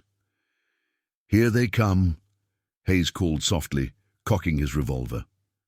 7. Riders appeared on the horizon, approaching in a loose formation. Even at this distance, Blackwood was easy to identify at the lead, his pale horse standing out against the reddish landscape.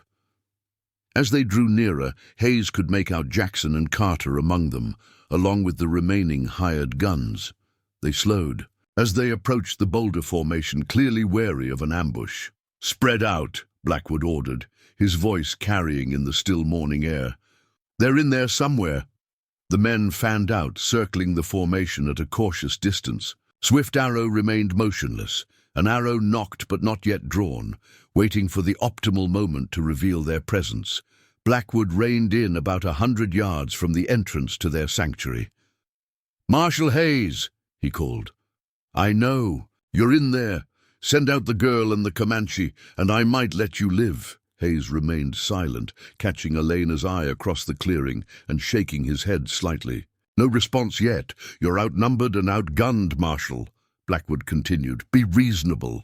All I want is the Indian who killed my men and the evidence your daughter stole." At this, Elena's hand moved instinctively to her bodice where Murdoch's letter and the railroad map were hidden. Hayes noticed the gesture and nodded in understanding, so that was what Blackwood was really after. "I'll count to 10, Marshal," Blackwood shouted, his patience clearly wearing thin. "Then we're coming in shooting." As he began his count, Swift Arrow looked to Hayes, an unspoken question in his eyes. Hayes nodded once, and the Comanche warrior rose to his full height atop the boulder, drawing his bowstring to his cheek in one fluid motion.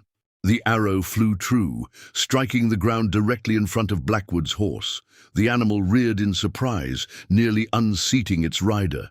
Before any of the men could react, Swift Arrow had lost a second arrow, this one taking the hat clean. off one of the hired guns. "That's your answer, Blackwood," Hayes called out, standing to reveal his position and the revolver aimed steadily at the rancher. "Ride away now, and you might make it back to town alive." Blackwood's face contorted with rage. "Kill them," he shouted to his men. "Kill them all." Chaos erupted as the riders scattered, seeking cover while firing wildly toward the rock formation. Hayes ducked back behind his boulder as bullets ricocheted off stone around him. Swift Arrow continued to send arrows with remarkable accuracy, forcing two of the men to abandon their horses and scramble for the limited cover of scrub brush and shallow depressions in the terrain. Elena held her fire, waiting for a clear target as Hayes had instructed. When one of the men made a dash toward a position with a better angle on Swift Arrow's perch, she took careful aim and squeezed the trigger. The man stumbled, clutching his leg, before dragging himself behind a clump of mesquite. "Good shot," Hayes called to her, his voice nearly drowned out by the continuing gunfire. Blackwood and his remaining men had formed a rough semicircle around the rock formation, gradually closing the distance as they moved from cover to cover. They were being more cautious now, taking aimed shots rather than firing wildly, conserving their ammunition. "They're trying to flank us on the left," Elena warned, spotting movement among the rocks on their western side. Swift Arrow immediately redirected his attention, sending an arrow into the narrow gap between boulders where shadows had betrayed movement. A cry of pain confirmed his hit, followed by a stream of curses. The exchange of fire continued for several minutes, neither side gaining a clear advantage. Hayes and Elena were careful with their shots, making each one count, while swift arrows kept Blackwood's men from coordinating an effective assault. But the defenders were painfully aware of their dwindling ammunition. "4 shots left," Hayes muttered, checking his revolver during a brief lull in the firing. "3 here," Elena replied, wiping sweat from her eyes with the back of her hand. Swift Arrow didn't speak, but the reduced number of arrows in his quiver told its own story. They had inflicted casualties. At least 3 of Blackwood's men were wounded, but they remained dangerously outnumbered. Suddenly, a movement at the narrow entrance to their sanctuary caught Hayes's attention. Carter was making a dash toward their position, weaving between boulders to minimize his exposure. Hayes fired, missing by inches, as Carter dove behind a rock just inside their perimeter. "He's inside," Hayes warned, shifting position to get a better angle. Before he could fire again, gunshots erupted from another direction. Jackson had worked his way around to their right flank, and now had a clear line of fire into their stronghold. A bullet grazed Hayes's arm, tearing through his sleeve and drawing blood. He returned fire, his shot going wide as pain momentarily affected his aim. Swift Arrow had descended from his perch to address the new threat, moving through the rocks with silent efficiency. He appeared behind Jackson like a phantom, his hunting knife glinting in the sunlight. The hired gun sensed the danger too late, turning just as Swift Arrow struck. The 2 men grappled briefly before tumbling down the rocky slope, locked in. A desperate struggle. Elena moved to cover her father as he pressed a bandana against his bleeding arm. "How bad?" she asked, her eyes never leaving the rocks where Carter had disappeared. "Just a scratch," Hayes assured her, though the spreading stain on his sleeve suggested otherwise. 2 shots left. Make them count." A movement among the rocks caught Elena's attention. Carter was making another dash, this time directly toward their horses. She fired, the bullet striking stone inches from his head, forcing him back into cover. "1 shot," she reported grimly. The sound of renewed struggle drew their attention to where Swift Arrow and Jackson fought at the base of the slope. The Comanche warrior had gained the upper hand, pinning his opponent against a boulder, but as he raised his knife for a final strike, a shot rang out. Swift Arrow jerked backward, a crimson stain blossoming on his buckskin shirt. Blackwood stood 30 yards away, rifle raised, a triumphant smile on his face. "1 savage down," he called to his remaining men. "Move in and finish them." Hayes fired his last shot at Blackwood, forcing the rancher to dive for cover, but the damage was done. Swift Arrow had collapsed beside the now motionless form of Jackson, one hand pressed to his side where blood seeped between his fingers. "Cover me!" Hayes shouted to Elena, already moving toward the wounded Comanche. "I'm down to my last bullet," she called back, but took up position to provide what protection she could. Hayes reached Swift Arrow, dragging him behind a boulder as bullets struck the ground around them. The Comanche warrior's face was drawn with pain, but his eyes remained clear and focused.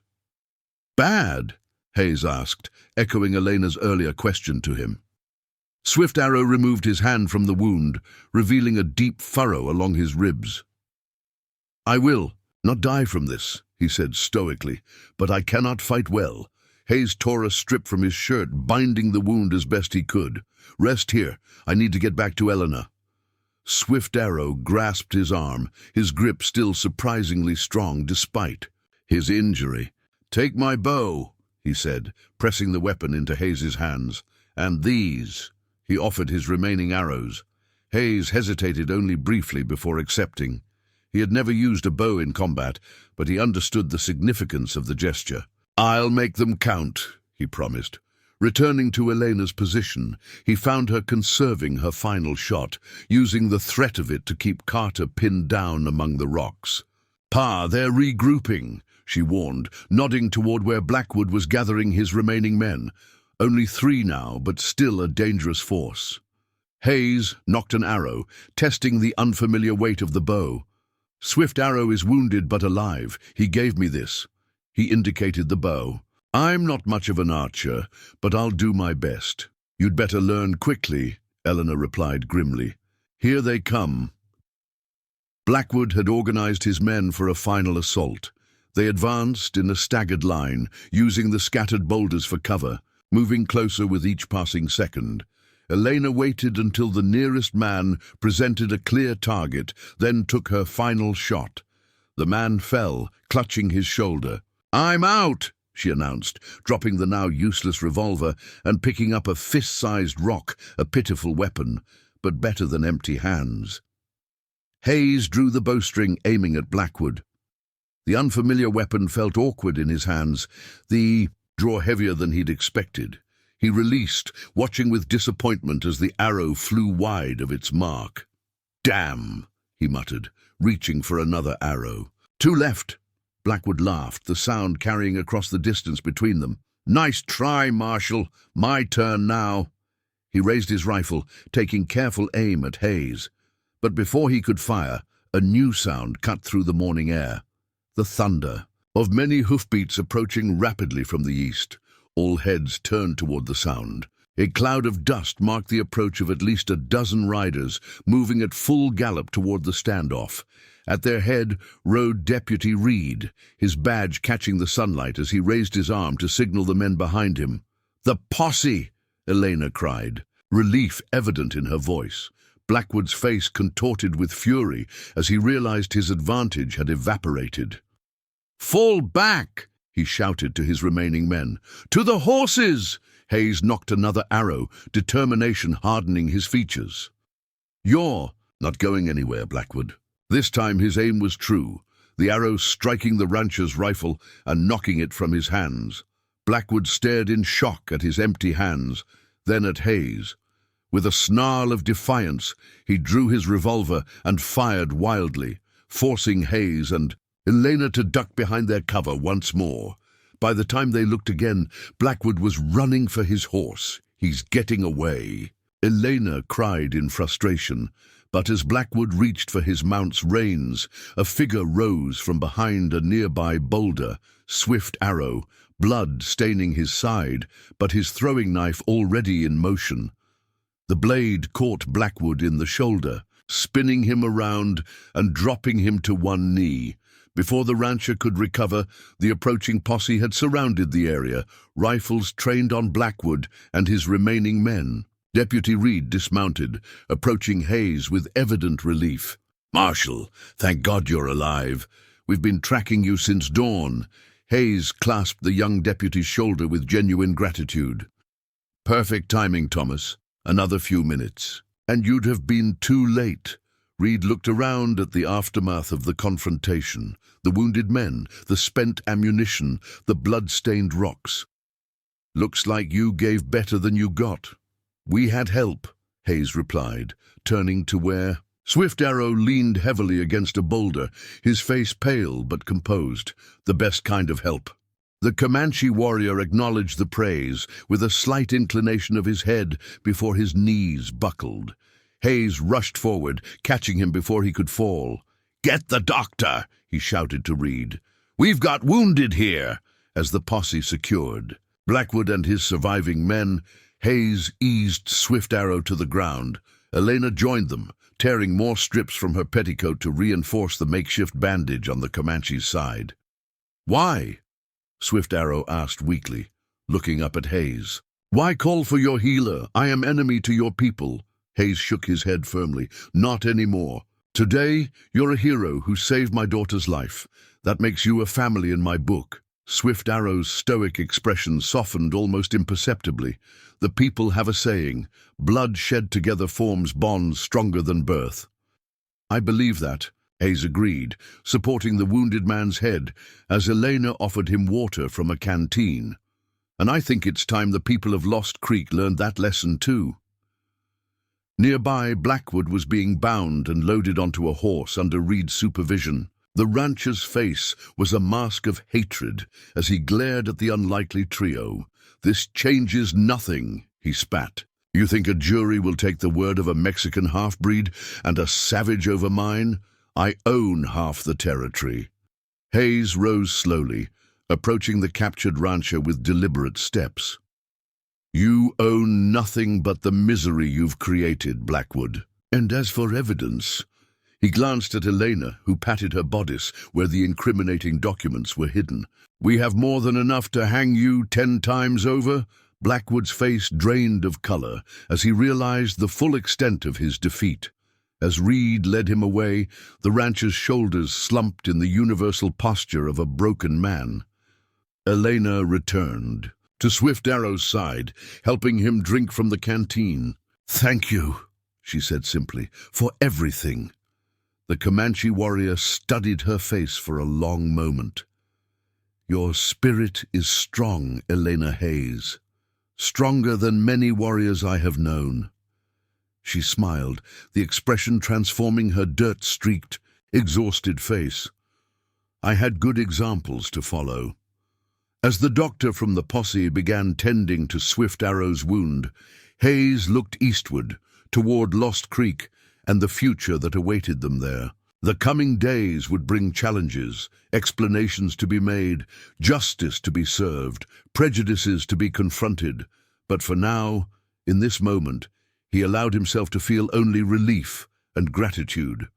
His daughter was safe, Swift Arrow would recover, and Blackwood's reign of terror had ended. Whatever came next, they would face it together, the lawman, his daughter, and the Comanche warrior who had become an unlikely but invaluable ally. Lost Creek stirred to life beneath a canvas of spectacular amber and crimson as the sun began its ascent over the eastern plains. The town had not slept. Through the night, riders had arrived bearing news that spread like wildfire. Marshal Hayes was alive, his daughter rescued, and James Blackwood captured. By dawn, crowds had gathered outside the marshal's office, where the notorious rancher and his surviving men were held under heavy guard. Dr. Abernathy emerged from his small clinic, wiping his hands on a cloth stained with blood and antiseptic. The physician's face showed the strain of a sleepless night, but satisfaction gleamed in his tired eyes as he addressed the anxious gathering of townspeople. "Marshal Hayes has a nasty bullet graze, but nothing serious. He'll keep the arm," he announced, prompting murmurs of relief. "Miss Eleanor is suffering from exhaustion and injuries to her wrists, but she's young and strong. She'll make a full recovery with time and rest." Sarah Holcomb pushed forward from the crowd, her normally cheerful face drawn with concern. "And the Comanche?" she asked, voicing the question many were reluctant to speak aloud. Dr. Abernathy's expression grew more serious. The bullet tore through his side, missed any vital organs, thank Providence. He's lost a fair amount of blood, but he's got a constitution like iron. Refused any laudanum, too. Admiration coloured the doctor's professional assessment. Said he needed a clear mind. Will he hang with the others? Someone called from the back of the crowd. The doctor's face hardened. That Comanche saved Elena Hayes's life, and the marshals too, by all accounts. If anyone suggests hanging him, they'll answer me before they enter Hayes. He turned his back on the crowd, returning to his patients with a decisive slam of the door. Inside the clinic, Elena sat beside Swift Arrow's cot, helping him drink a broth Sarah had prepared. The Comanche warrior's copper skin had an ashen undertone from blood loss, but his dark eyes remained alert and observant. Fresh bandages wrapped his torso, stark white against his skin. "The town is curious about you," Elena told him, setting aside the empty cup. "I think you've confounded their expectations of what a Comanche warrior should be." A ghost of amusement flickered across Swift Arrow's stoic features. "Your people prefer simple stories. The Indian as bloodthirsty savage or noble primitive. They do not wish to see us as men who make choices, who have reasons for what we do." "My father sees you," Elena said quietly, "and so do I." From the adjoining room, Marshal Hayes's voice carried through the thin wall as he conferred with Deputy Reed, Judge Parker having arrived from the county seat shortly before dawn. The discussion concerned the evidence against Blackwood, the railroad maps, Murdoch's letter, and the sworn statements taken from Elena and Swift Arrow regarding the cattle rustling scheme. "The judge believes it's enough to convict," Hayes said as he entered the recovery room, his left arm now properly bandaged and supported by a sling. Despite his haggard appearance, his eyes held a quiet triumph. Blackwood and his remaining men will be transported to Austin for trial at the end of the week. "And the army?" Swift Arrow asked, tension evident in his careful stillness. "Will they come for my people?" Hayes shook his head firmly. "Judge Parker is sending telegrams to Fort Stockton and the territorial governor today. Your band will not be blamed for Blackwood's crimes." He pulled a chair beside Swift Arrow's bed, sitting with the careful movements of a man feeling every year of his age. "The judge would like to speak with you when you're able. Your testimony will be crucial." Swift Arrow studied Hayes's face, searching for any sign of deception. Finding none, he gave a slight nod. "I will speak truth to your judge, but my words alone will not change how your people see mine." "Maybe not immediately," Hayes conceded, "but it's a beginning." A commotion from the street interrupted their conversation. Raised voices, the shuffle of many feet. Deputy Reed appeared in the doorway, his young face troubled. "Marshal, there's a situation developing. The town council is gathered outside with some of the ranchers. They're demanding to speak with you about—" His eyes darted uncomfortably to Swift Arrow. "About what happens next." Hayes sighed, pushing himself to his feet with a wince. "I was afraid of this. The old prejudices don't die easily." He straightened his shoulders, adjusting his badge with his good hand. "I'll handle it." "Not alone," Elena declared, rising from her chair. Despite her exhaustion, determination blazed in her eyes. "They need to hear the whole truth from someone they can't dismiss as a Comanche sympathizer." Her father studied her, and for a moment pride mixing with concern. "You should be resting." "I've rested enough," she replied with the stubborn tilt of her chin that he knew so well. "This is too important." Hayes nodded, knowing better than to argue. "Very well." He turned to Reed. "Thomas, stay with Swift Arrow. Don't let anyone who isn't Dr. Abernathy." The deputy nodded, moving his hand to rest meaningfully on his holstered revolver. "Yes, sir." As Hayes and Elena stepped onto the clinic's porch, they were met by a gathering of the town's most influential citizens. At the forefront stood Harold Davis, the bank president and head of the town council, flanked by ranchers Wilson and Carpenter. Behind them, a crowd of townspeople had assembled, their mood uncertain and volatile. "Marshal Hayes," Davis began, his tone formal yet undercut with tension. "The council has convened an emergency session in light of recent events. We have questions that require immediate answers." Hayes surveyed the crowd calmly. "I'm listening." "Is it true that you've allied yourself with a Comanche warrior?" Wilson demanded, dispensing with preliminaries. "The same people who've been raiding our ranches for months?" Murmurs rippled through the crowd. Hayes raised his hand for silence. "What I'm about to tell you may be difficult to accept, but every word is the truth. The raids you've suffered weren't conducted by Comanche at all. They were orchestrated by James Blackwood as part of a scheme to force smaller ranchers to sell their land before the railroad arrives." Disbelieving mutters swept through the assembly. Davis shook his head skeptically. "That's a serious accusation, Marshal. What proof do you have?" Elena stepped forward.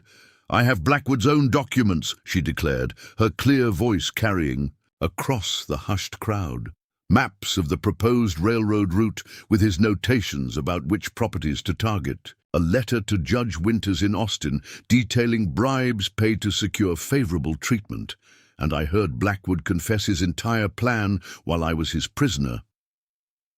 "She's telling the truth," a new voice asserted from the edge of the crowd. Heads turned as Dr. Abernathy pushed his way forward. "I've treated 2 of Blackwood's men for arrow wounds consistent with the Comanche warrior's weapon. But I've also examined 3 of our local ranchers who were attacked during these so-called raids. Their injuries came from conventional firearms, not arrows or lances. No Comanche was involved." The crowd shifted uncomfortably as this information sank in. Carpenter, a grizzled rancher who had lost a significant portion of his herd in the raids, stepped forward. "If what you're saying is true, Marshal, why would a Comanche help you expose this?" "Because Swift Arrow's people were being blamed for crimes they didn't commit," Hayes replied. "The army was preparing to hunt down the remaining free bands based on Blackwood's lies. He helped us to protect his family, his children, and in doing so, he saved my daughter's life, and mine as well." He paused, letting his gaze sweep across the assembled faces. "I owe him a debt I can never fully repay." A thoughtful silence fell over the crowd. Davis cleared his throat. "What do you propose we do about this Comanche now?"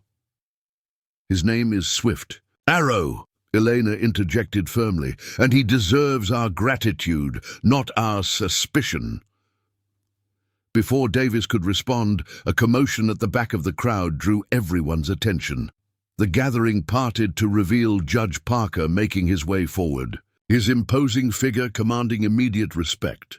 The circuit judge was known throughout the territory for his fair but unyielding application of the law, earning him the nickname the Hanging Judge, though those who knew him understood the moniker referenced his unwavering commitment to justice rather than any bloodthirsty tendencies. "I've heard enough," the judge announced, his voice carrying the weight of his authority. "I've reviewed the evidence against Blackwood and taken sworn statements from the Marshal and Miss Hayes. There is no doubt in my mind that this Comanche, Swift Arrow, has acted honorably throughout this affair." He turned to address Hayes directly. "Marshal, I've just received a reply to my telegram to the territorial governor. He has authorized me to negotiate a settlement with Swift Arrow and his band." A slight smile softened the judge's stern countenance. "It seems the governor is quite eager to avoid any scandal involving railroad interests just before an election year." A ripple of surprised murmurs passed through the crowd. Hayes's eyebrows rose. "What kind of settlement?" "The territory is prepared to recognize Swift Arrow's band's right to hunt and camp on certain lands east of here, away from the proposed railroad route, but with access to water and game." The judge handed Hayes an official-looking document. "It's not a formal reservation that would require federal approval, but it's a start. A place where his people can live according to their traditions without fear of army patrols, at least for now." Hayes scanned the document, his expression revealing cautious optimism. This is unexpected, but welcome. Will the army honor this? Elena asked, practical concerns tempering her evident relief. Colonel Stanton at Fort Stockton has already acknowledged the order, Judge Parker assured her. He seemed rather relieved, to be honest. The colonel has never been enthusiastic about hunting down women and children in the name of progress. Davis and the other town council members exchanged concerned glances.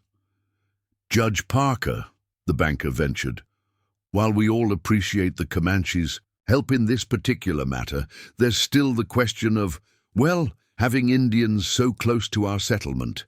The people are concerned about safety. The judge fixed Davis with a penetrating stare. Mr. Davis, for years this territory has blamed the Comanche for every missing cow and burned homestead. Now we discover that one of your most respected citizens was behind it all. Perhaps it's time to reconsider who the real threat to safety has been. Davis had the grace to look abashed. Judge Parker softened his tone, addressing the crowd at large. I understand your concerns. Decades of conflict aren't erased in a day, but consider this an opportunity, a chance to establish a different kind of relationship with the native peoples of this land. One based on mutual respect rather than fear and hatred. The crowd murmured among themselves, opinions clearly divided. Hayes observed them carefully, recognizing that while many remained skeptical, seeds of possibility had been planted. I propose we put it to a vote, Hayes suggested. The town council can consider whether to support the governor's offer or oppose it. Judge Parker nodded approval. A fair approach, though I should mention that the governor's offer stands regardless. This vote would simply determine Lost Creek's official position on the matter. Davis conferred briefly with the other council members before addressing the crowd again. We'll convene formally this afternoon to discuss and vote. Until then, I suggest we all return to our business and reflect carefully on what we've learned today. As the gathering began to disperse, Hayes turned to his daughter. Let's tell Swift Arrow about the governor's offer. Inside the clinic, they found Swift Arrow sitting upright on his cot, his stoic features betraying no hint of the pain the movement surely caused him. Deputy Reed stood nearby, hand still resting on his holstered revolver. You heard? Hayes asked, noting the Comanche's alert posture. Swift Arrow nodded slightly. The walls are thin. The governor offers land. Hayes handed him the document. It's not much and it's not permanent, but it's a start. The warrior scanned the paper, though Hayes suspected he could not read the formal legal language. Still, the map attached was clear enough, showing the boundaries of the proposed territory. This land, Swift Arrow said finally, tapping the parchment, it was ours before any papers were signed. Now we are offered a small piece of what was once our hunting grounds, and we should be grateful. There was no bitterness in his voice, merely a statement of fact. I know, Hayes acknowledged quietly. It's not justice, but it might be survival. Swift Arrow was silent for a long moment, his dark eyes distant as if seeing beyond the clinic walls to the future that awaited his people. The old ways are ending, he said at last. I have seen this truth written in blood across the plains. My children will live in a different world than my fathers knew. He looked up at Hayes, his gaze direct and uncompromising. I will take this offer to my people, but I will not lie to them about what it means. This paper, he tapped the document, again, is not peaceful. It is a pause in a longer story. Hayes nodded, respecting the warrior's honesty. Fair enough. For what it's worth, I'll do everything in my power to make sure the territory honors its promises. A hint of something that might have been amusement touched Swift Arrow's lips. Then we must hope you live a very long time, Marshal Hayes. 3 days later, as dawn painted the eastern sky with delicate fingers of gold and pink, a small gathering assembled at the edge of Lost Creek. Swift Arrow, now able to stand with the aid of a walking stick, prepared to depart for his band's hidden camp. His wounds were healing well, but Dr. Abernathy had frowned disapprovingly at his insistence on traveling so soon.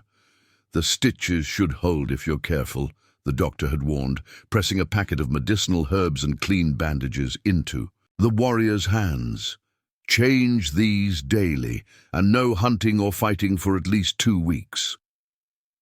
Swift Arrow had accepted the supplies with solemn gravity, recognizing the gift for what it was, not merely medical necessities but an acknowledgement of shared humanity.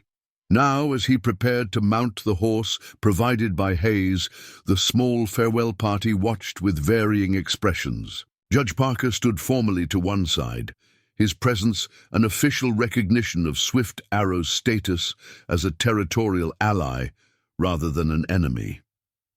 Deputy Reed maintained a respectful distance, his youthful face reflecting newfound complexity in his understanding of the world.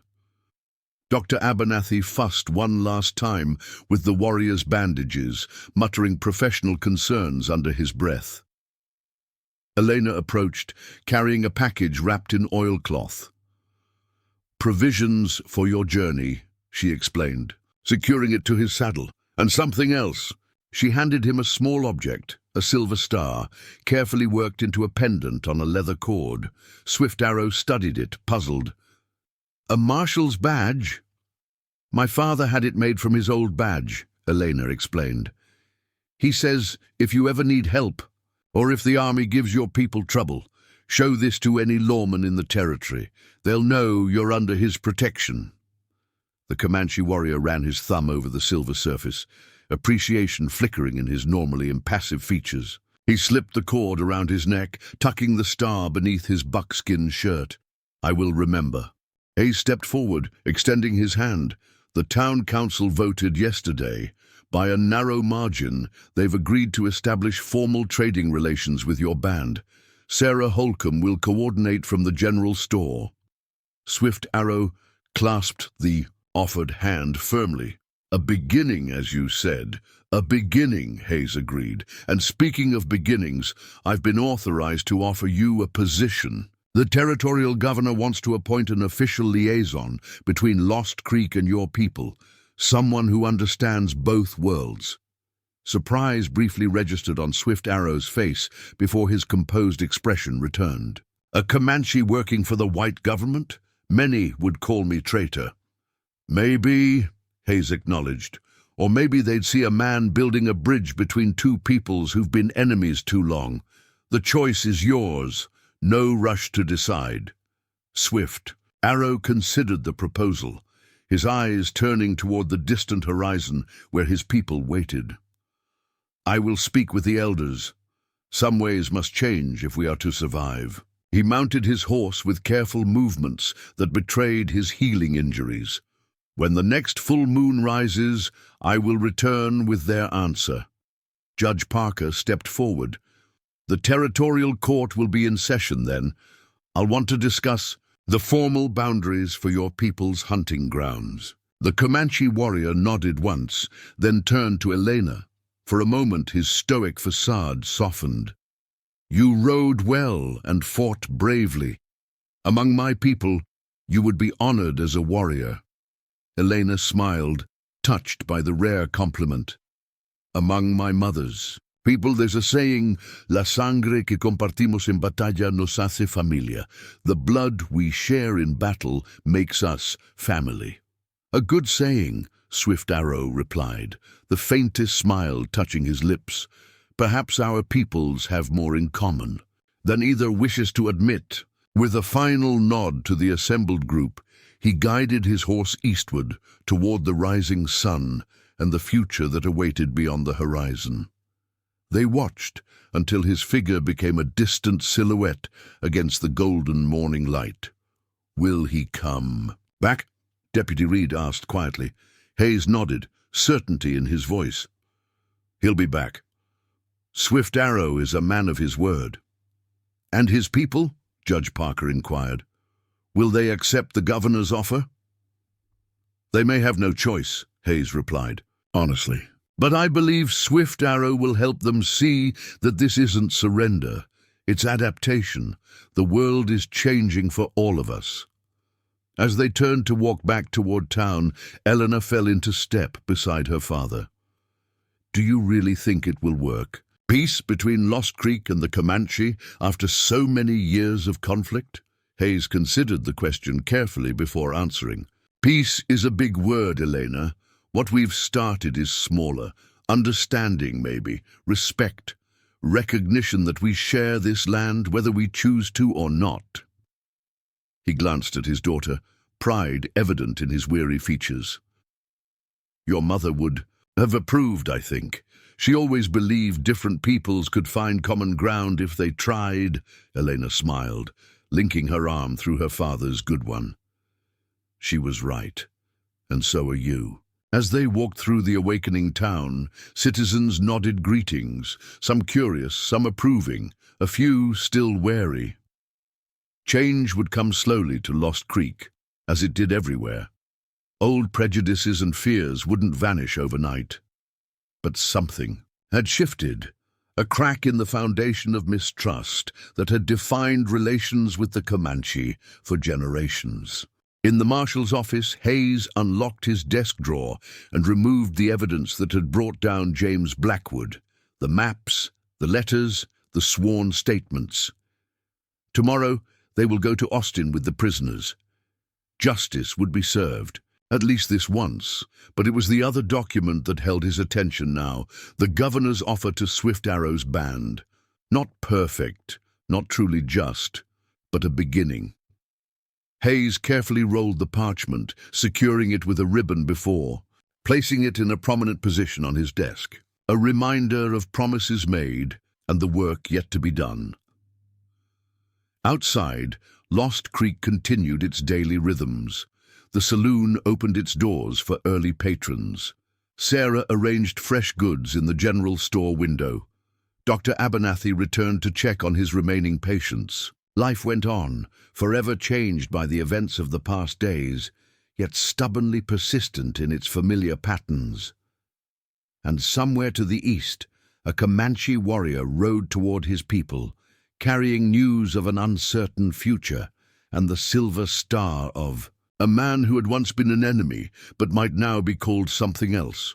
Not friend, perhaps. That word came too easily to white men's lips and meant too little. But ally, respected adversary, perhaps even brothers of a sort, forged in the crucible of shared danger and mutual sacrifice. As Swift Arrow had said, it was a beginning. The rest of the story remained to be written, not in the formal language of treaties and legal documents, but in the daily choices of people learning to see each other with new eyes. The path ahead would not be easy, but it had been opened, and sometimes, in a world so often divided by fear and hatred, an open path was miracle enough. Up next, you've got two more standout stories right on your screen.